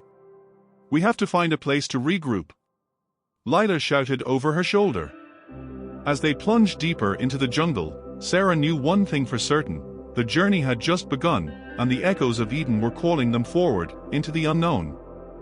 As they ventured deeper into the jungle, the three explorers, Sarah, Mark, and Lila, found themselves surrounded by the vibrant sounds of nature, yet their minds were consumed with thoughts of the heart flower and its powerful potential. Sarah's heart raced with the knowledge they had obtained, but an unsettling feeling lingered in the back of her mind. Do you think we're doing the right thing? She mused aloud, glancing at Lila. What if this knowledge is too dangerous? Lila paused, looking around as if the jungle might provide an answer. Knowledge can be a double-edged sword, she replied thoughtfully. It depends on how we use it. If we are mindful and respectful, it can bring healing, but if we misuse it. Mark, trying to lighten the mood, chimed in with a smirk. I just hope we don't accidentally summon any jungle spirits while we're at it. Last thing I need is to be chased by a ghost with a vendetta against botany. Lila chuckled, but Sarah remained pensive. We should be careful. There's a reason the heart flower has been hidden away. As they continued walking, they stumbled upon a small clearing, its ground littered with ancient stones engraved with unfamiliar symbols. What is this? Sarah exclaimed, stepping closer to inspect them. It looks like an ancient script. Mark, eager to help, pulled out his phone. Let's take some pictures. Maybe we can figure this out later. No, Lila exclaimed suddenly, grabbing his arm. We should be cautious. This place feels sacred. We shouldn't disturb anything unless we know its significance. Feeling a chill in the air, Sarah nodded in agreement. Let's just look for clues about the heart flower without upsetting the balance. As they examined the stones, Sarah's fingers brushed over one particularly intriguing carving that resembled the heart flower. Look at this, she exclaimed. It's like a family tree, or a lineage. Lila leaned closer, her brow furrowing. This is more than just a flower, it's part of a larger ecosystem. Maybe it's a guardian of other plants too. Mark picked up a nearby stone and brushed away some dirt, revealing a faint inscription. Hey, check this out. It mentions other plants, ones that could be related to the heart flower. As they translated the inscription, Sarah's excitement grew. This says there are other plants with healing properties connected to it. We could unlock secrets to help humanity. But at what cost? Lila asked, her voice serious. We have to remember the warnings. The shadows we encountered were a direct consequence of greed. If we delve too deep into this, we might invite trouble. Mark shrugged, his adventurous spirit undeterred. Let's take a look at these other plants and see what we can find. We're already in deep, might as well go all in. Against her better judgment, Sarah felt the pull of curiosity. All right, but we have to be careful. Let's document everything and promise to tread lightly. As they gathered more information, Sarah felt a mixture of excitement and trepidation. They had stumbled onto something monumental, an ancient network of healing plants linked to the heart flower. But the thought of uncovering more than they bargained for loomed ominously in her mind. Suddenly, a rustling sound emerged from the thick underbrush, making their hearts race. What was that? Mark whispered, his eyes wide. Stay close, Lila said, scanning the area. It could be dangerous. But as the noise grew louder, the three of them braced themselves, unsure of what would emerge from the shadows. The trio was deep in the jungle, excitement buzzing in the air as they explored the ancient clearing. Sarah's mind was racing with possibilities as she documented the carvings and symbols. But Mark, ever the prankster, was feeling a little left out of the action. Hey, what if I test a little bit of the heart flower's essence, he suggested, his eyes gleaming with mischief. Just a tiny bit to see what happens. It could be a game changer. Mark, no. Sarah exclaimed, her voice filled with concern. We don't know how it will affect you. It's not just a plant, it has power we can't comprehend. Oh, come on. Mark laughed, brushing her off. What's the worst that could happen? I'll be like a superhero or something. Lila rolled her eyes but couldn't suppress a smile. You know, if you turn into a superhero, you better come up with a good name. How about the Plant Man? Mark burst into laughter. I'll take that. The Plant Man to the rescue. In a moment of sheer bravado, Mark quickly grabbed the petal from Sarah's bag. Just a nibble, he announced dramatically, as he raised the petal to his lips. Sarah's heart raced as he took a small bite. Mark, wait, she shouted, but it was too late. He chewed theatrically, pretending to savor the taste. Tastes like. Suddenly, Mark's expression changed. His eyes widened, and he stumbled backward. Whoa! Whoa! I think I'm seeing things. He grabbed his head as if the world was spinning around him. Are you okay? Sarah asked, panic rising. What's happening? Dude, it's like I'm in a whole new dimension. Mark exclaimed, his voice oddly dramatic. I see colors. I see shapes. It's like I'm in a cartoon. Lila stifled a laugh, her initial worry fading. Are you sure it's not just a sugar rush? You haven't eaten anything in ages. No, I'm serious. There are angels. They are dancing. And they are eating pizza. Mark yelled, stumbling around in a daze. Sarah couldn't help it, she burst into laughter. Angels eating pizza. Really? Mark nodded emphatically, waving his arms in the air. Yeah. They have this massive slice with pepperoni. They keep telling me to join them. He twirled dramatically, much to Lila's amusement. Okay, this is too good, Lila said, laughing openly now. If angels are eating pizza, I hope they are ordering extra for us. Mark fell to the ground, laughing uncontrollably. Guys, you have to try it. It's heavenly. Let's not get too carried away, Sarah said, trying to regain her composure. Just don't take too much. We need to figure out how to use this for good, not to create an angelic pizza party. Mark continued to roll around on the ground, his laughter echoing through the jungle. After a moment, he suddenly sat up, his eyes wide and serious. What if this is what we need to truly connect with the plant? Maybe it's showing us the joy of healing. You're definitely onto something, Mr. Plant Man, Lila said, her laughter subsiding. But let's focus on the real mission. We can't afford to get distracted. Mark shook his head, grinning. All right. But can we at least consider adding angels to our research? They might have some insider tips. As they composed themselves, Sarah felt a surge of inspiration. Perhaps this mishap was a reminder that joy and laughter were also vital aspects of healing. "Let's get back to work," Sarah said, her spirit lifted. "There's a whole world of knowledge waiting for us. Just promise me you won't eat anything else without asking first." "I promise," Mark said, still chuckling. "But if I see more angels, I'm taking a selfie." With renewed energy, the trio resumed their exploration, determined to uncover the secrets of the heart flower and the potential healing plants surrounding it. As they continued their expedition, a newfound sense of purpose drove Sarah, Mark, and Lila. The laughter from Mark's mishap lingered in the air, lifting their spirits as they ventured deeper into the jungle. The heart flower petal was safely tucked away, and they were eager to discover more about its healing properties. After hours of exploration, they stumbled upon a small village nestled beside a tranquil river. The villagers, a tight-knit community, welcomed them with cautious curiosity. Sarah felt a tug in her heart as she observed the villagers' faces, some worn with worry, others bright with hope. "Let's see if anyone needs help," Lila suggested, her empathy guiding her.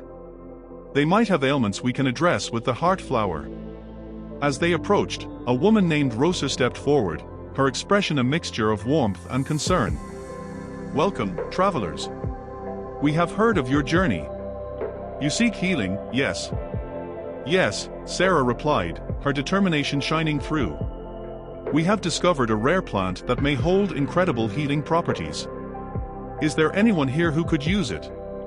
Rosa nodded, her eyes clouding with worry. "My son, Matteo, is gravely ill. He has been bedridden for weeks, and the local remedies have failed us. We have lost hope." "Show us to him," Sarah urged, her heart aching for the boy.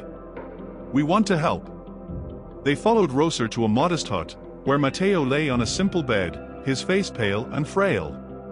Sarah knelt beside him, feeling the weight of the situation. "What's wrong with him?" she asked gently.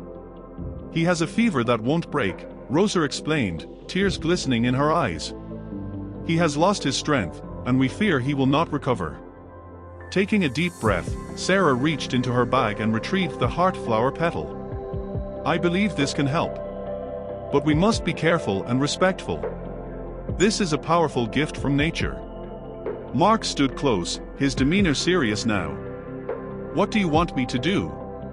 Do I need to cook it or something?" "Not quite," Sarah replied with a smile. "We'll crush it into a paste and apply it to his forehead. Its healing properties should help bring down the fever." With gentle hands, Sarah prepared the paste, explaining each step to Rosa and Mark. "This flower is not just a remedy, it's a reminder of nature's power to heal. We're merely instruments of that healing." As she applied the paste to Matteo's forehead, a hush fell over the room. "Please, God, let this work," Sarah whispered, her heart lifting a silent prayer. Minutes passed as they watched and waited. Sarah held her breath, feeling the gravity of the moment. Suddenly, Matteo's eyes fluttered open, and he gazed up at Sarah with confusion. Who are you?" "Just a friend," Sarah replied softly, her heart racing. "You're going to be okay." Rosa gasped, hope flooding her eyes. "Matteo! Can you hear me?" With every passing moment, Matteo's strength seemed to return. The fever that once clouded his face began to fade, and color crept back into his cheeks. "I feel different," he murmured, bewildered. "Yes," Mark shouted, unable to contain his excitement. "It's working. You're going to be just fine, buddy." Rosa clasped her hands together, tears streaming down her face. "Thank you. Thank you so much." Sarah felt a rush of relief wash over her. This was why she had come, this was the purpose of their journey. The heart flower was more than just a plant, it was a bridge to healing, a reminder of the interconnectedness of all life. As Matteo sat up, his strength returning, the villagers began to gather outside, curious about the miracle unfolding within the hut. The air was charged with anticipation. "Word spreads fast in our village," Rosa smiled, wiping her tears. "If Matteo recovers, they will all want to know about this plant." Let's not rush into anything, Sarah cautioned. We need to respect the heart flower's power. It's not meant for everyone. Mark chimed in, maybe we can hold a workshop to educate them about natural healing, so they don't rely solely on this one plant. Yes. Lila agreed, her eyes sparkling. Knowledge is key. We can teach them about the balance of nature and healing herbs. Sarah nodded, her heart swelling with hope. Let's share the knowledge we've gained and help them harness the gifts around them. This journey isn't just about the heart flower, it's about empowering the community. As they stepped outside, a vibrant celebration began. Laughter and joy filled the air, and Sarah felt the weight of their mission shift. This was more than a quest for knowledge, it was a call to share the healing gifts of nature with those in need. In that moment, Sarah realized they were the echoes of Eden, carrying forth the legacy of healing to all corners of the earth. With Mateo's recovery igniting a spark of hope in the village, Sarah, Mark, and Lila felt a growing sense of responsibility. The news of their miraculous healing spread like wildfire, drawing curious villagers eager to learn about the heart flower and the secrets it held. The trio gathered at the riverbank, where villagers sat around them, their eyes filled with anticipation. Sarah stood up, her heart racing as she prepared to address the community. Thank you all for being here. We're grateful to share what we've discovered about the heart flower and the healing plants in our journey. Lila added, this is not just about one plant, it's about understanding the balance of nature and the gifts it offers us. We want to empower you to use these gifts wisely. As Sarah began explaining the properties of the heart flower, an elderly man approached the gathering, his presence commanding respect. His name was Amani, the village elder. His deep-set eyes bore the weight of wisdom and history. Children, you speak of healing and balance, but do you understand the responsibility that comes with it? Amani's voice resonated through the crowd, capturing their attention. Of course, sir, Sarah replied, trying to convey sincerity. We understand that this knowledge must be used with caution. Amani nodded slowly. Many years ago, we were guardians of the forest. The heart flower was sacred to our ancestors. It was used to heal and protect, but it was also misused by those who sought power. We lost much when greed took hold. The villagers murmured, the atmosphere shifting as they reflected on Amani's words. Mark exchanged worried glances with Lila. They had ventured into the jungle seeking knowledge, but it seemed they had stumbled into deeper roots of history and legacy. Tell us more, Lila urged gently. We want to honor the plant's legacy. Amani sighed, his gaze drifting toward the river. The heart flower connects all living things. It is a symbol of hope, but it also holds the memories of those who came before us. If misused, it can bring chaos and destruction. As Amani spoke, Sarah felt a deepening connection to the land. The stories of the villagers intertwined with her own purpose. We want to learn from you, she said, her voice steady. We believe this knowledge can help heal not just individuals but the community as a whole. Amani studied her for a moment before speaking again. To understand the heart flower's power, you must journey to the Ancients' Grove, a sacred place where the first heart flower bloomed. There, you will find the answers you seek. But be warned, the path is not easy, and you must be ready to face the shadows of your intentions. Mark perked up. That sounds incredible. When do we leave? Lila frowned slightly, her worry returning. But what if the shadows Amani mentioned are the same ones we encountered before? Are we prepared to face them again? Sarah took a deep breath, feeling the weight of their mission. We can't shy away from the challenges. The heart flower holds great potential, but we need to approach this with respect and humility. Amani, will you guide us? Amani's eyes sparkled with a mix of skepticism and intrigue. If you are willing to learn, I will guide you.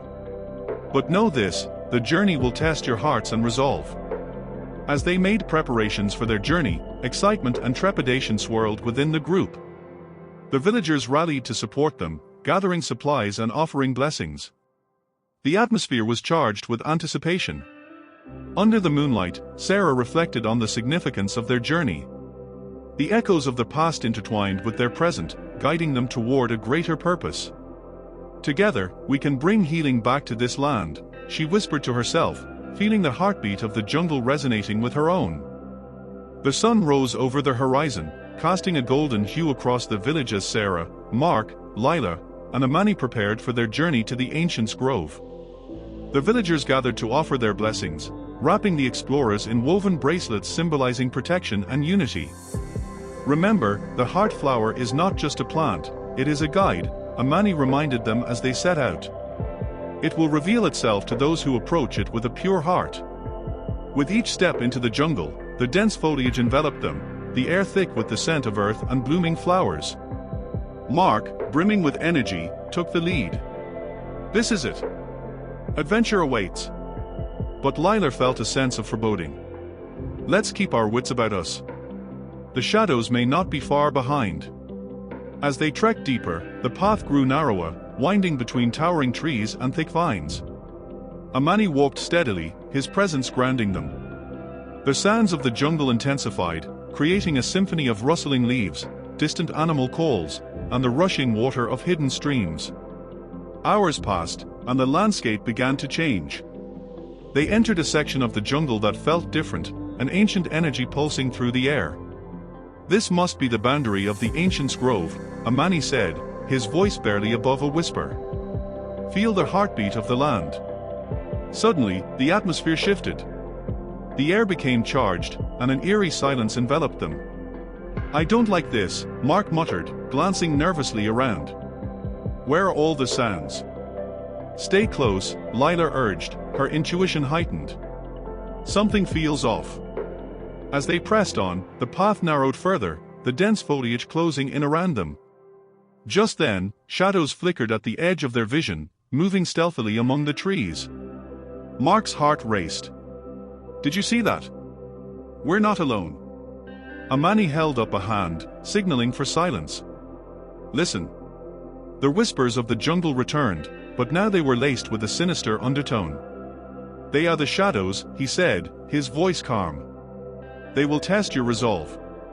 Remember the lessons of the heart flower, do not act out of fear or greed.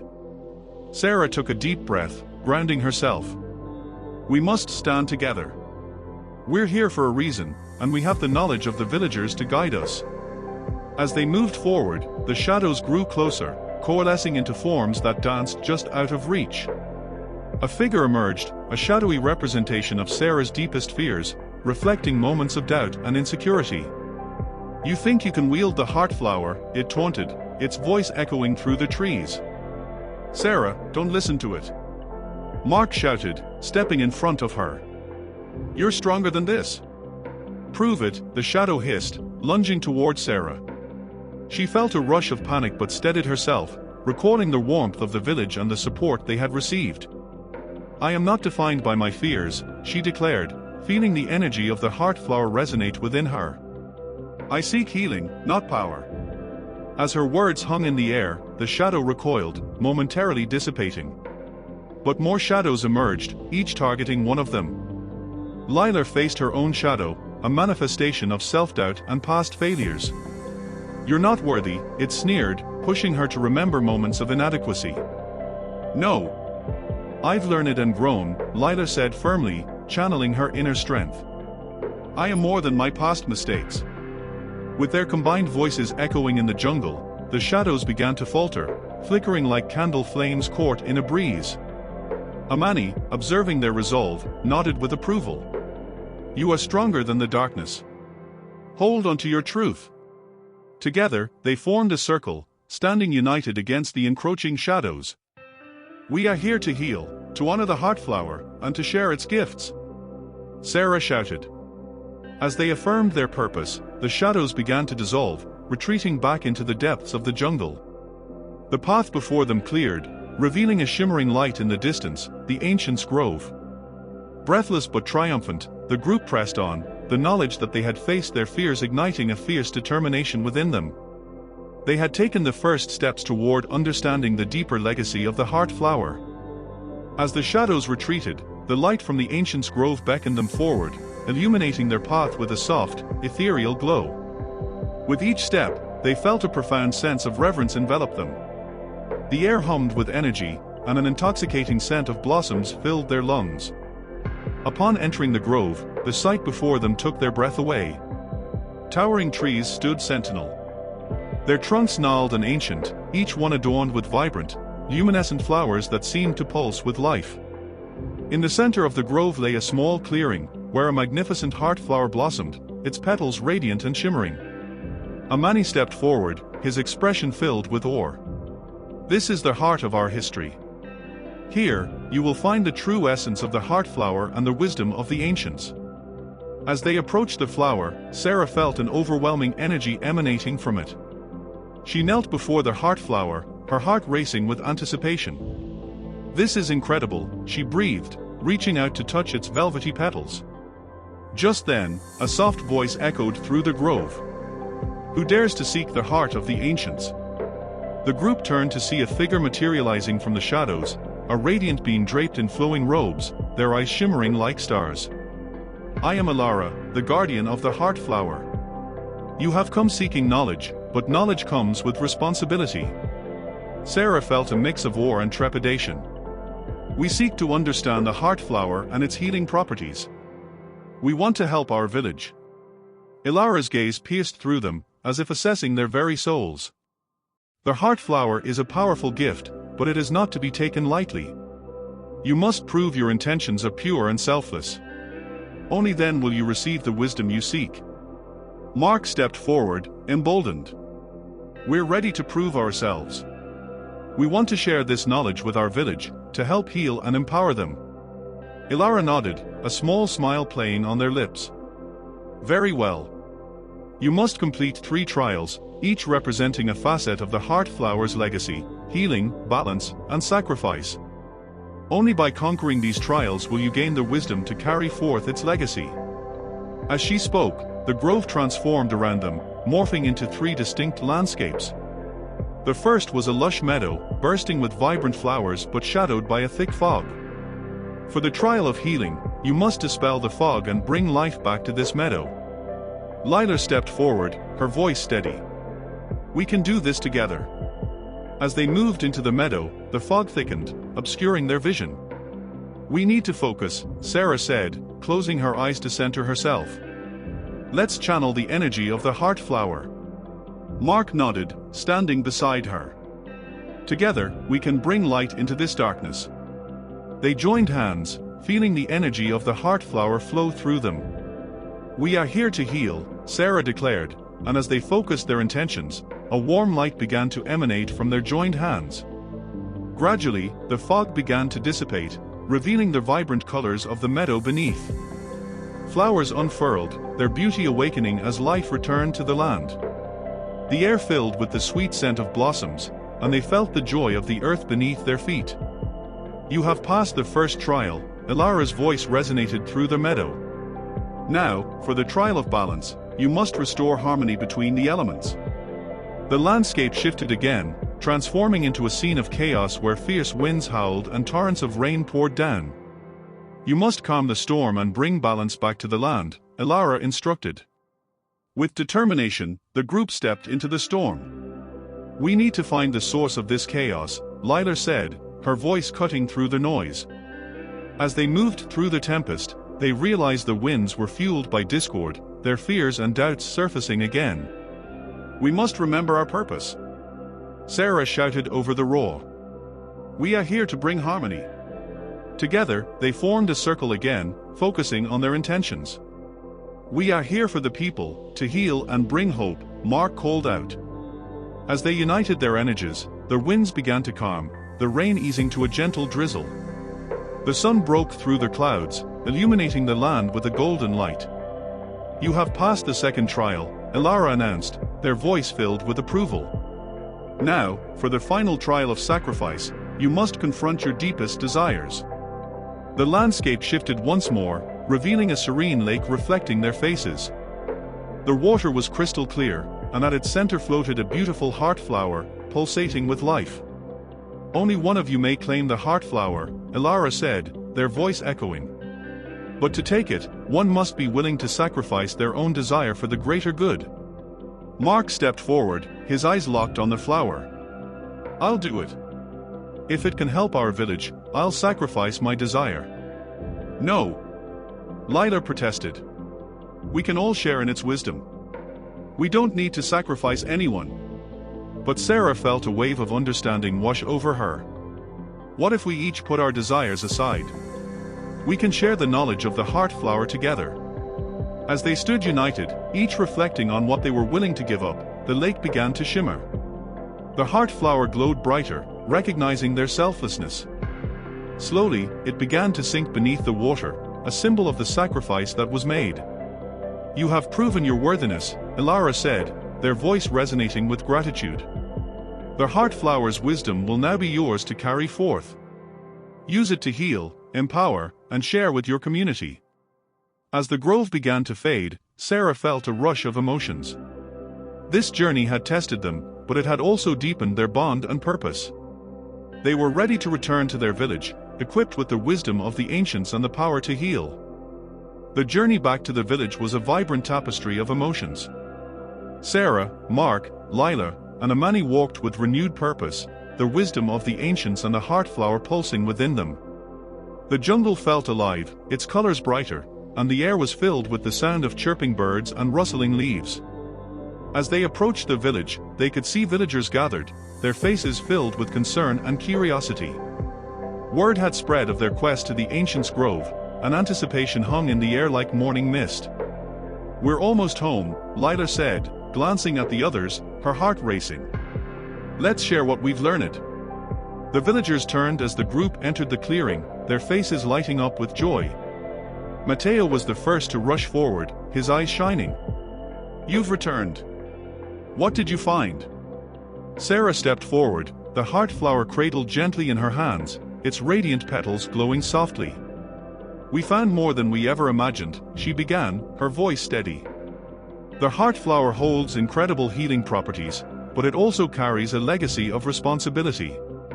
We learned that it can heal not just our bodies but our spirits. The villagers listened intently, their eyes glued to the flower. Mark added, but we also discovered that with great power comes the need for balance and selflessness. We faced trials that tested our resolve and reminded us of the importance of working together. Amani stepped forward, the weight of his wisdom echoing in the air. As guardians of this land, we must honor the teachings of our ancestors. The heart flower is a gift that requires our respect. We must use it wisely to foster healing and unity among us. Excitement rippled through the crowd as Lila began to explain how they had dispelled the fog in the meadow, restored balance to the storm, and confronted their deepest desires. Each trial showed us the importance of community and the power we hold when we come together, she emphasized. Just then, a woman from the crowd stepped forward, her voice filled with skepticism. And what if someone misuses this power? How can we be sure it won't lead to greed or destruction? Sarah felt a knot of anxiety form in her stomach.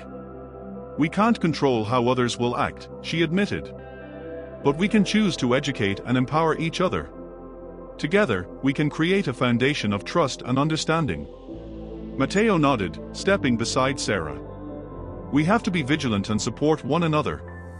Let's create a council to oversee the use of the heart flower's powers, ensuring that it serves the community as a whole.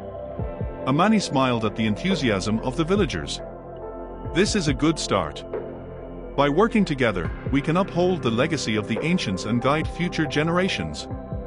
With newfound determination, the villagers discussed how to implement these ideas, the air buzzing with energy and collaboration. Sarah felt a warmth spread through her heart, realizing the potential they held as a community united for a common purpose.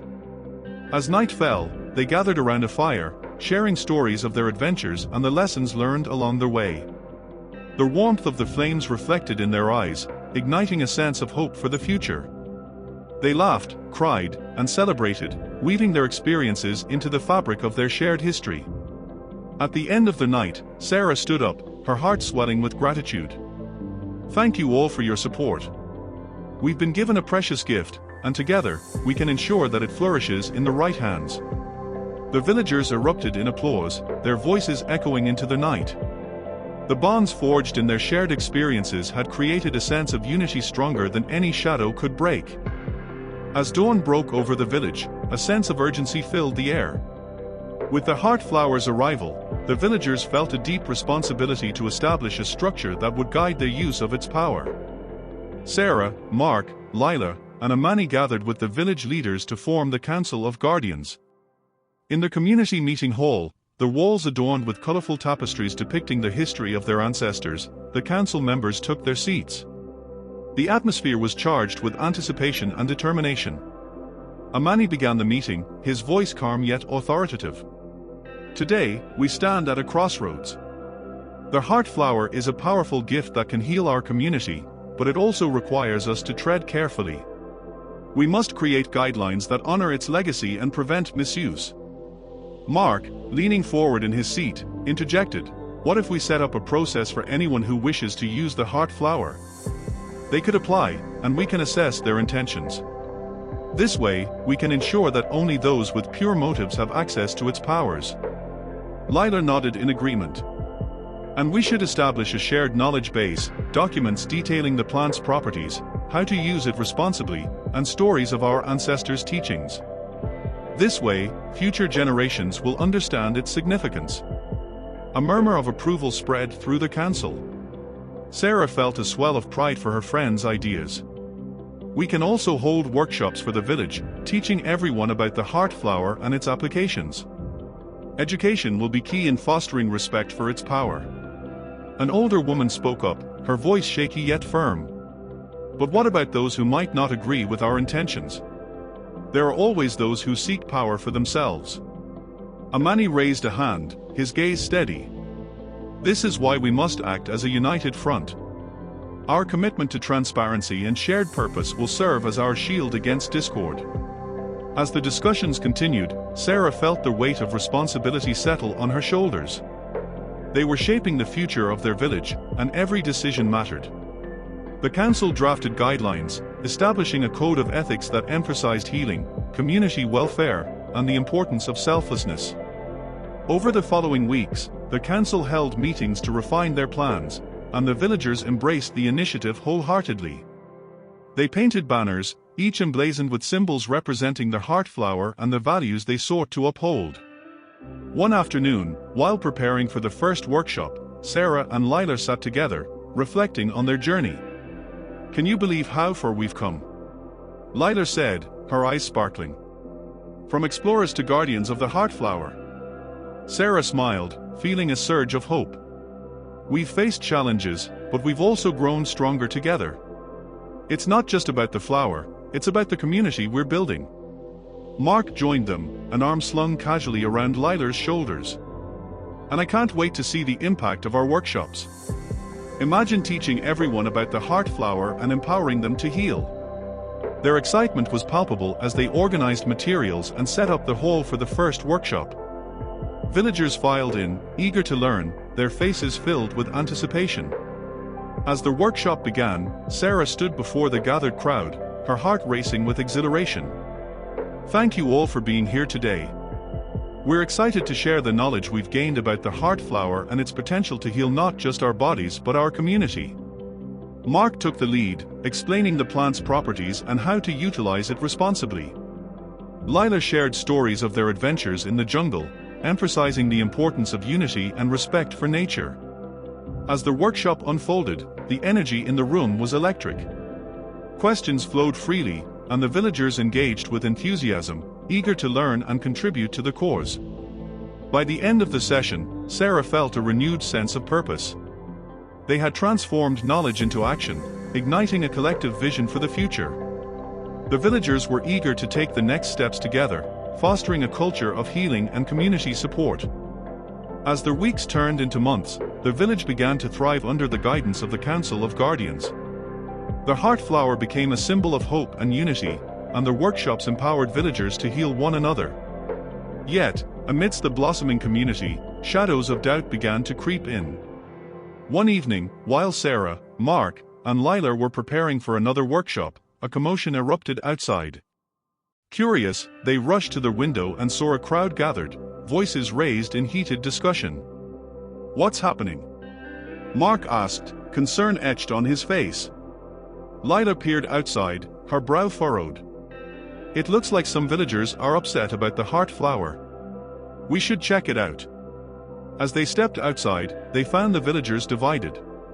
On one side, those who supported the heart flower's teachings stood united, while on the other side, a faction led by a charismatic young man named Kian challenged its significance. "You can't trust this flower. It's just a plant," Kian shouted, his voice piercing through the air. "We've relied on traditional remedies for generations. Why should we change now?"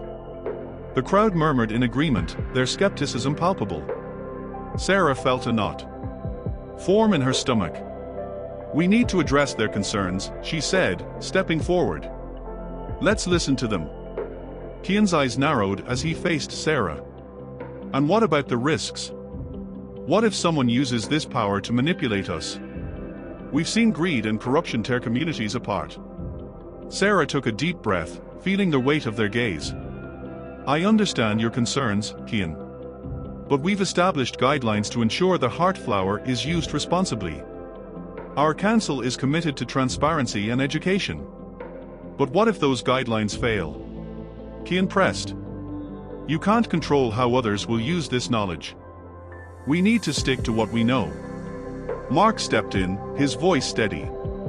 "The heart flower represents a new opportunity for healing. It's not about abandoning our traditions, it's about enhancing them. We can integrate the old with the new." The argument intensified as villagers exchanged heated words, and Sarah felt the growing rift in the community. "We need to unite, not divide," she urged. "Let's hold an open forum where everyone can voice their concerns and share ideas. This flower can be a force for good, but we have to work together." After much discussion, the villagers reluctantly agreed to Sarah's proposal. A forum was scheduled for the following week, and as the crowd dispersed, Sarah felt the weight of uncertainty settle over her. That night, she couldn't shake the feeling of unease.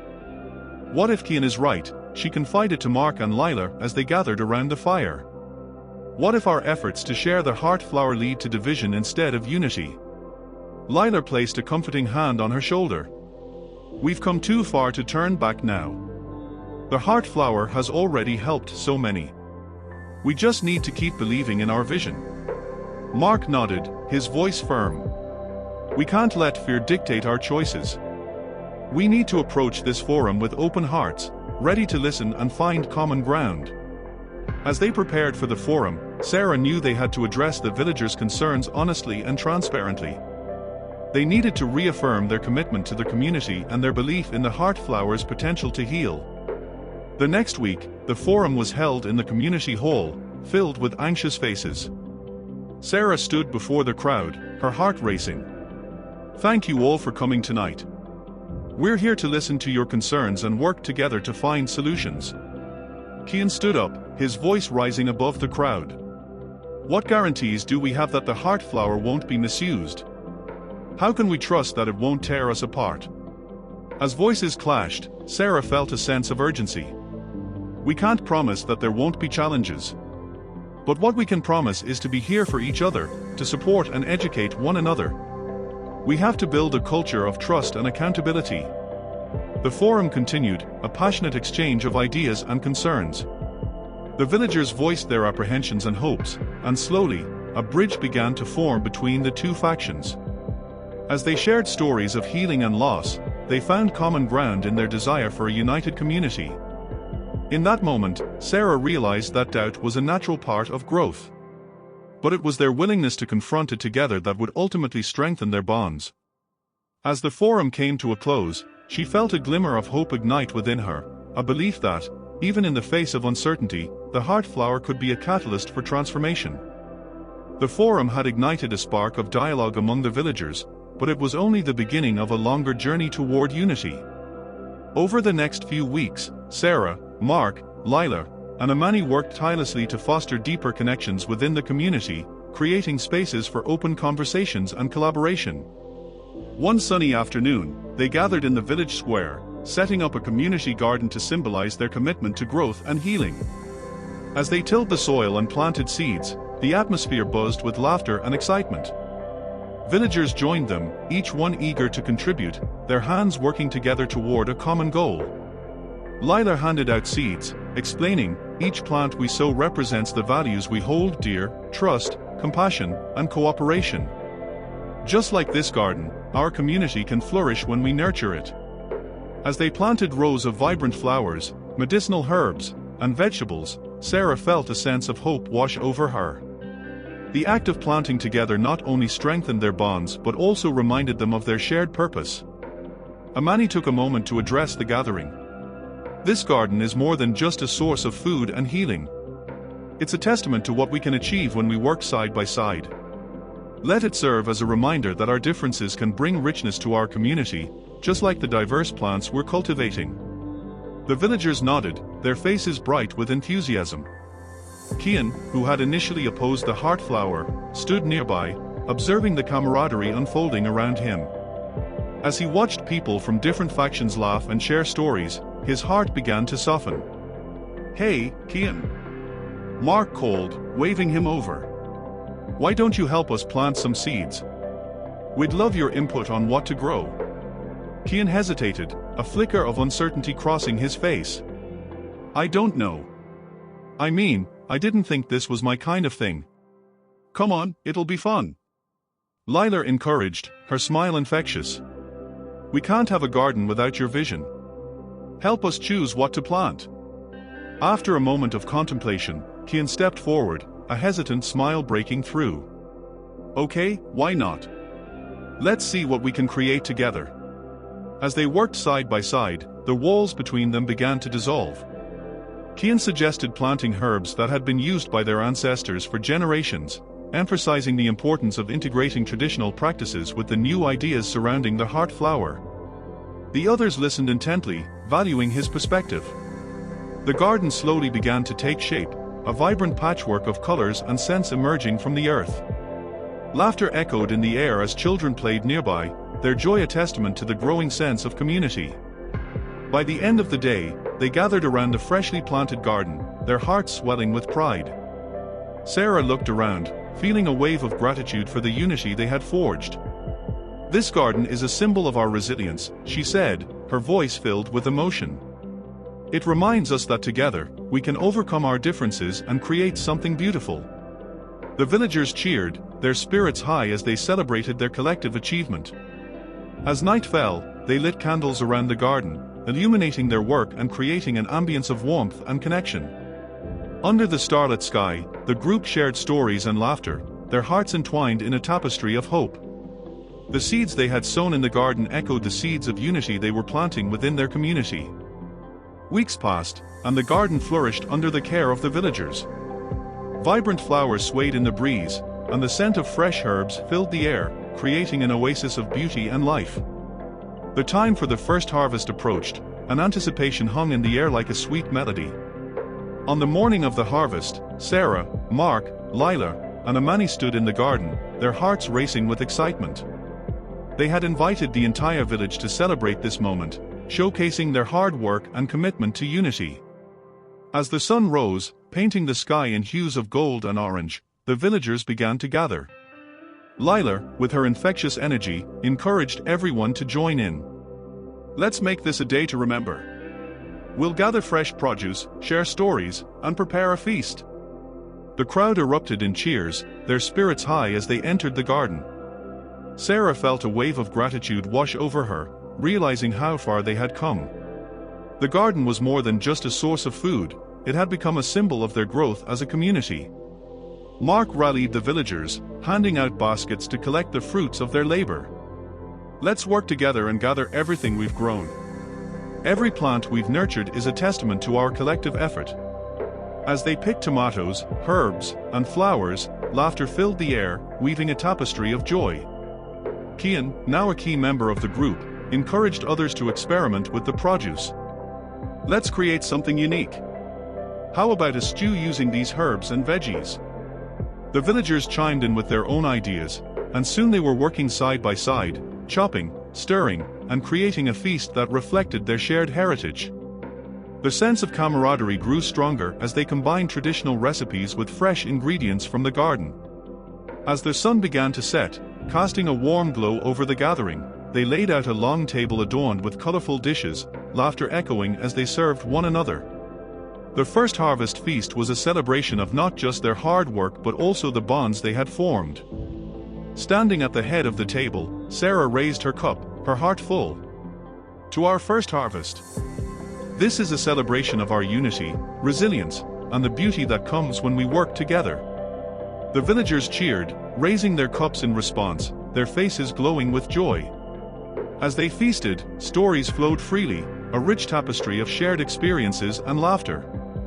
They reflected on their journey, the trials, the doubts, and the triumphs that had brought them together. Cian spoke up, his voice steady. I never thought I would be standing here today, celebrating with all of you. This garden has taught me that our differences can be our greatest strengths, and I'm grateful to be part of this community. His words resonated with everyone, reinforcing the newfound connection among them. The villagers exchanged smiles, realizing that they were no longer divided by skepticism or fear.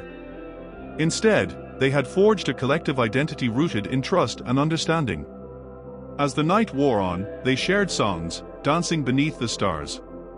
The garden, illuminated by the soft glow of lanterns, became a sacred space of celebration, a reflection of the unity they had cultivated within their hearts. That night, as Sarah lay in bed, she felt a deep sense of fulfillment. The garden was thriving, but more importantly, so was their community. They had turned doubt into understanding and fear into trust, proving that with love and collaboration, anything was possible. As the days turned into weeks, the village thrived, but Sarah felt a familiar tug at her heart, a desire for adventure and exploration. She had grown to love the heart flower and the community it had helped cultivate, yet the call of the unknown beckoned her. One evening, while gazing at the stars, she confided in Mark and Lila. I've been thinking about the stories we heard from the ancients. What if there are more hidden treasures out there, waiting to be discovered? Lila's eyes sparkled with excitement. You mean like more supernatural plants? I'm in. Imagine the healing potential we could unlock. Mark smiled, considering the possibilities. We've learned so much from the heart flower. If there are other plants like it, we should definitely explore. But we can't leave without a plan. We must ensure the village is taken care of while we're gone. Amani joined them, sensing their energy. You're not thinking of going alone, are you? The jungle is vast and unpredictable. We should form an expedition, bringing along those who wish to learn. Sarah felt her heart race at the thought of another adventure. That sounds perfect. We can document our findings and share them with the village, just as we did with the heart flower. The next day, the trio called for a village meeting, excited to share their idea. As they gathered under the canopy of trees, the villagers listened with interest as Sarah spoke. We've made incredible strides with the heart flower, but what if we can uncover even more secrets of the jungle? We want to form an expedition team to explore, learn, and gather knowledge to bring back to our community. Cian, now fully integrated into their circle, stood up, his expression contemplative. While I admire your ambition, we must ensure that this expedition serves a purpose. We don't want to risk our safety or stray from the path we've built together. Absolutely, Mark agreed. We'll prioritize safety and preparation. This expedition isn't just about discovery, it's about learning and understanding our environment more deeply. After much discussion, the villagers expressed their support, and soon they began preparations for the expedition. They gathered supplies, mapped out routes, and shared stories of the jungle, creating a blend of excitement and caution. As they embarked on the journey, Sarah felt a sense of purpose bubbling within her. The adventure was not merely a quest for new plants but a chance to deepen their bond with nature and uncover the wisdom that lay within the heart of the jungle. The group set off at dawn, the sunlight filtering through the trees as they ventured into the lush wilderness. Lila, ever curious, led the way, her eyes wide with wonder as they navigated through dense foliage and vibrant flowers. Mark and Cian followed closely, discussing strategies for documenting their findings. As they trekked deeper into the jungle, Sarah felt the weight of responsibility on her shoulders. She knew this expedition was more than just an adventure, it was an opportunity to honor their commitment to the community and the plants that had shaped their journey. Hours passed, and as they reached a clearing, a breathtaking sight unfolded before them, a grove filled with unusual plants, each more vibrant than the last. A sense of awe washed over the group. "This is incredible!"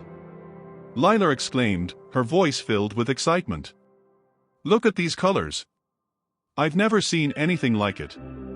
Mark pulled out his notebook, eager to document their discoveries. "We should take notes and gather samples. This could be the start of something amazing." As they began to explore the grove, Sarah felt the spirit of adventure intertwine with her heart's desire to heal. The journey ahead would not only deepen their understanding of the jungle but also their connection to each other and the community waiting for their return. As the expedition team stood in awe of the grove, their vibrant flora around them pulsed with life. Each plant seemed to whisper secrets, inviting them to explore deeper. Sarah felt a surge of curiosity. This was what she had longed for, a connection to nature's mysteries. "Let's split up and cover more ground," Mark suggested, holding his notebook tightly. "We can each document what we find and regroup in an hour." The team agreed, each member eager to uncover the hidden wisdom of the jungle. As they fanned out, Sarah wandered towards a cluster of delicate flowers that shimmered like jewels in the sunlight. They were unlike anything she had seen before, their petals glistening with dew. As she knelt down to examine them, a voice echoed softly in her mind. "Every flower has a purpose, every leaf a lesson." Startled, she glanced around, half expecting to see someone behind her. But the grove was still, save for the rustling of leaves and the distant calls of birds. Intrigued, Sarah touched the petals, feeling a warmth radiate from the flower. She began to take notes, jotting down her observations, and suddenly, she recalled the stories of the ancients, their reverence for nature and the wisdom it held. Inspired, she closed her eyes, allowing herself to listen closely. In that moment, a vision flooded her mind, a scene of ancient healers gathering in this very grove, utilizing the plants for healing and wisdom. She saw the plants transforming into vibrant energy, merging with the spirits of those who had tended to them. When Sarah opened her eyes, she felt invigorated. The plants were not just resources, they were teachers, each with its unique energy and wisdom to impart. She felt a deep connection to the land, as if the spirits of the ancients were guiding her. As she stood up, ready to share her revelations with the group, she heard a rustling nearby. Turning, she spotted Amani, who had been studying a group of large, broad-leafed plants. Amani's eyes sparkled with excitement. "Look at these!" Amani exclaimed, pointing to the leaves. "They have a fascinating pattern, almost like a map. I wonder if they lead to something special. Let's investigate." Sarah urged, her heart racing at the thought of further discoveries. They quickly gathered their teammates, sharing the exciting news. When they reconvened, Mark pulled out his notebook and began sketching the plants while Lila prepared to collect samples. Kian, now fully engaged, contributed insights about the plant's medicinal properties, recalling stories from his family about their uses. "This place is alive with possibilities," Kian said, his voice filled with passion. "We must honor the wisdom of our ancestors by documenting everything. These plants can bring healing to our community." As the group worked together, the sun began to dip lower in the sky, casting a golden hue over the grove. Their laughter and voices filled the air, harmonizing with the sounds of nature. Sarah felt a profound sense of belonging wash over her. They were not merely explorers, they were part of something much larger. After a productive afternoon, they gathered for a moment of reflection. "This grove holds the potential to transform our understanding of healing," Sarah stated, her voice steady. "We have a responsibility to learn from it and bring this knowledge back to the village." With renewed purpose, they made a pact to safeguard the grove and its wisdom. The plants had opened their hearts, and in return, they would honor their teachings. As they made their way back toward their camp, Sarah felt a deep connection to both her team and the land they were traversing. This adventure was more than a quest for knowledge, it was a journey of rediscovery and unity. The expedition concluded, and the group prepared to head back to their village, their hearts brimming with excitement and newfound knowledge. With baskets full of samples and notes, they retraced their steps through the jungle, the path feeling more familiar now. As they walked, they shared stories of their discoveries. Lila beamed as she recounted finding a plant with potential anti-inflammatory properties. "I can't wait to share this with the healers back home. This could revolutionize our approach to medicine." Mark chimed in, "And I've sketched dozens of plants that we can use for culinary purposes.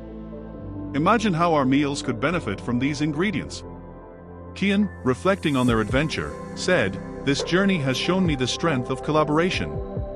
Each of us brought our unique perspectives, and that's what made this successful." As the sun began to set, casting a warm glow over the jungle, Sarah felt a deep sense of gratitude. They had not only discovered plants but had also forged a stronger bond among themselves. The jungle had opened its heart, revealing the wisdom it held. When they finally emerged from the thicket and saw the familiar outlines of their village, a wave of excitement washed over them. They rushed back, eager to share their findings and experiences. Upon their arrival, the villagers gathered, curiosity etched on their faces. Sarah stepped forward, her heart racing. "We did it. We uncovered incredible plants that can heal and nourish us. We're ready to share everything we learned." Cheers erupted from the crowd as Mark and Lila displayed the samples, showcasing their vibrant colors and unique shapes. The villagers surrounded them, their eyes wide with wonder and anticipation. Kian addressed the crowd, his voice firm yet passionate. "What we discovered is not just for our benefit. It belongs to all of us. Together, we can cultivate this knowledge and use it to strengthen our community." The excitement grew as the villagers engaged with the samples, discussing the possibilities. Sarah felt a rush of fulfillment, realizing that their journey had not only brought knowledge but had also united them further. As night fell, they gathered around a large fire, sharing a meal prepared with their newly discovered ingredients. Laughter filled the air as stories were exchanged, the warmth of the fire creating an atmosphere of camaraderie and joy. In that moment, Sarah felt a profound connection to her community. They were no longer just a group of villagers, they were a family, intertwined by shared experiences and dreams for the future. The seeds of unity they had sown were blossoming before their eyes. Under the starlit sky, Sarah reflected on their journey, grateful for the bonds formed and the knowledge gained. They had embraced adventure, and in doing so, had strengthened their commitment to each other and the land. In the days that followed, the village underwent a transformation. The knowledge and wisdom gained from the expedition breathed new life into their community. The garden, once just a patch of soil, now thrived with an array of plants, each one carefully tended to and celebrated. Sarah, Mark, Lila, and Amani worked alongside the villagers, creating a healing garden that combined traditional practices with the new discoveries they had brought back. They planted the vibrant herbs, flowers, and vegetables, infusing the land with love and care.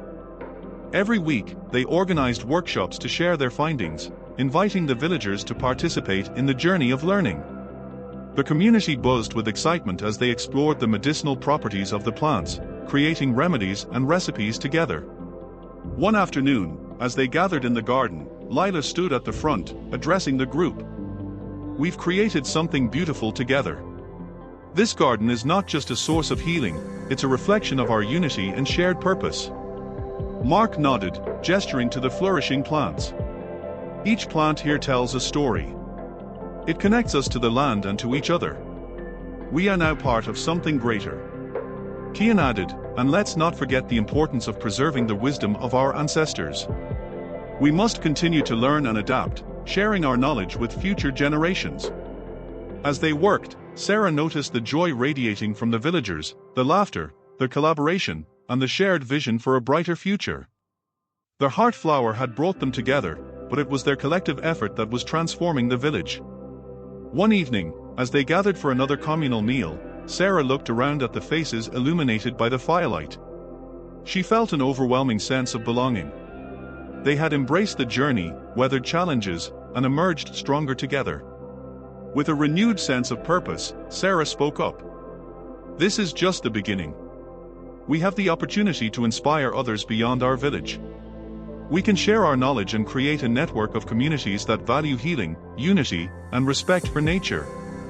The villagers erupted in cheers, their spirits soaring with excitement. They began to brainstorm ideas for sharing their experiences with neighboring villages, envisioning workshops and exchanges that could spread the message of unity and healing far and wide. As the stars twinkled overhead, Sarah felt a wave of hope wash over her. They were no longer merely a village, they were a beacon of inspiration. A testament to what could be achieved when people came together with open hearts. In the days to come, their story spread, reaching other communities hungry for change. Sarah and her team became ambassadors of healing, bridging gaps and fostering connections that transcended borders. The heart flower was no longer just a rare plant, it had become a symbol of hope and unity. As the sun rose on a new dawn, Sarah stood in the garden, surrounded by the plants that had transformed their lives. She breathed in the fresh air, feeling gratitude for the journey that had brought them here. They had listened to the whispers of the land and responded with love and determination.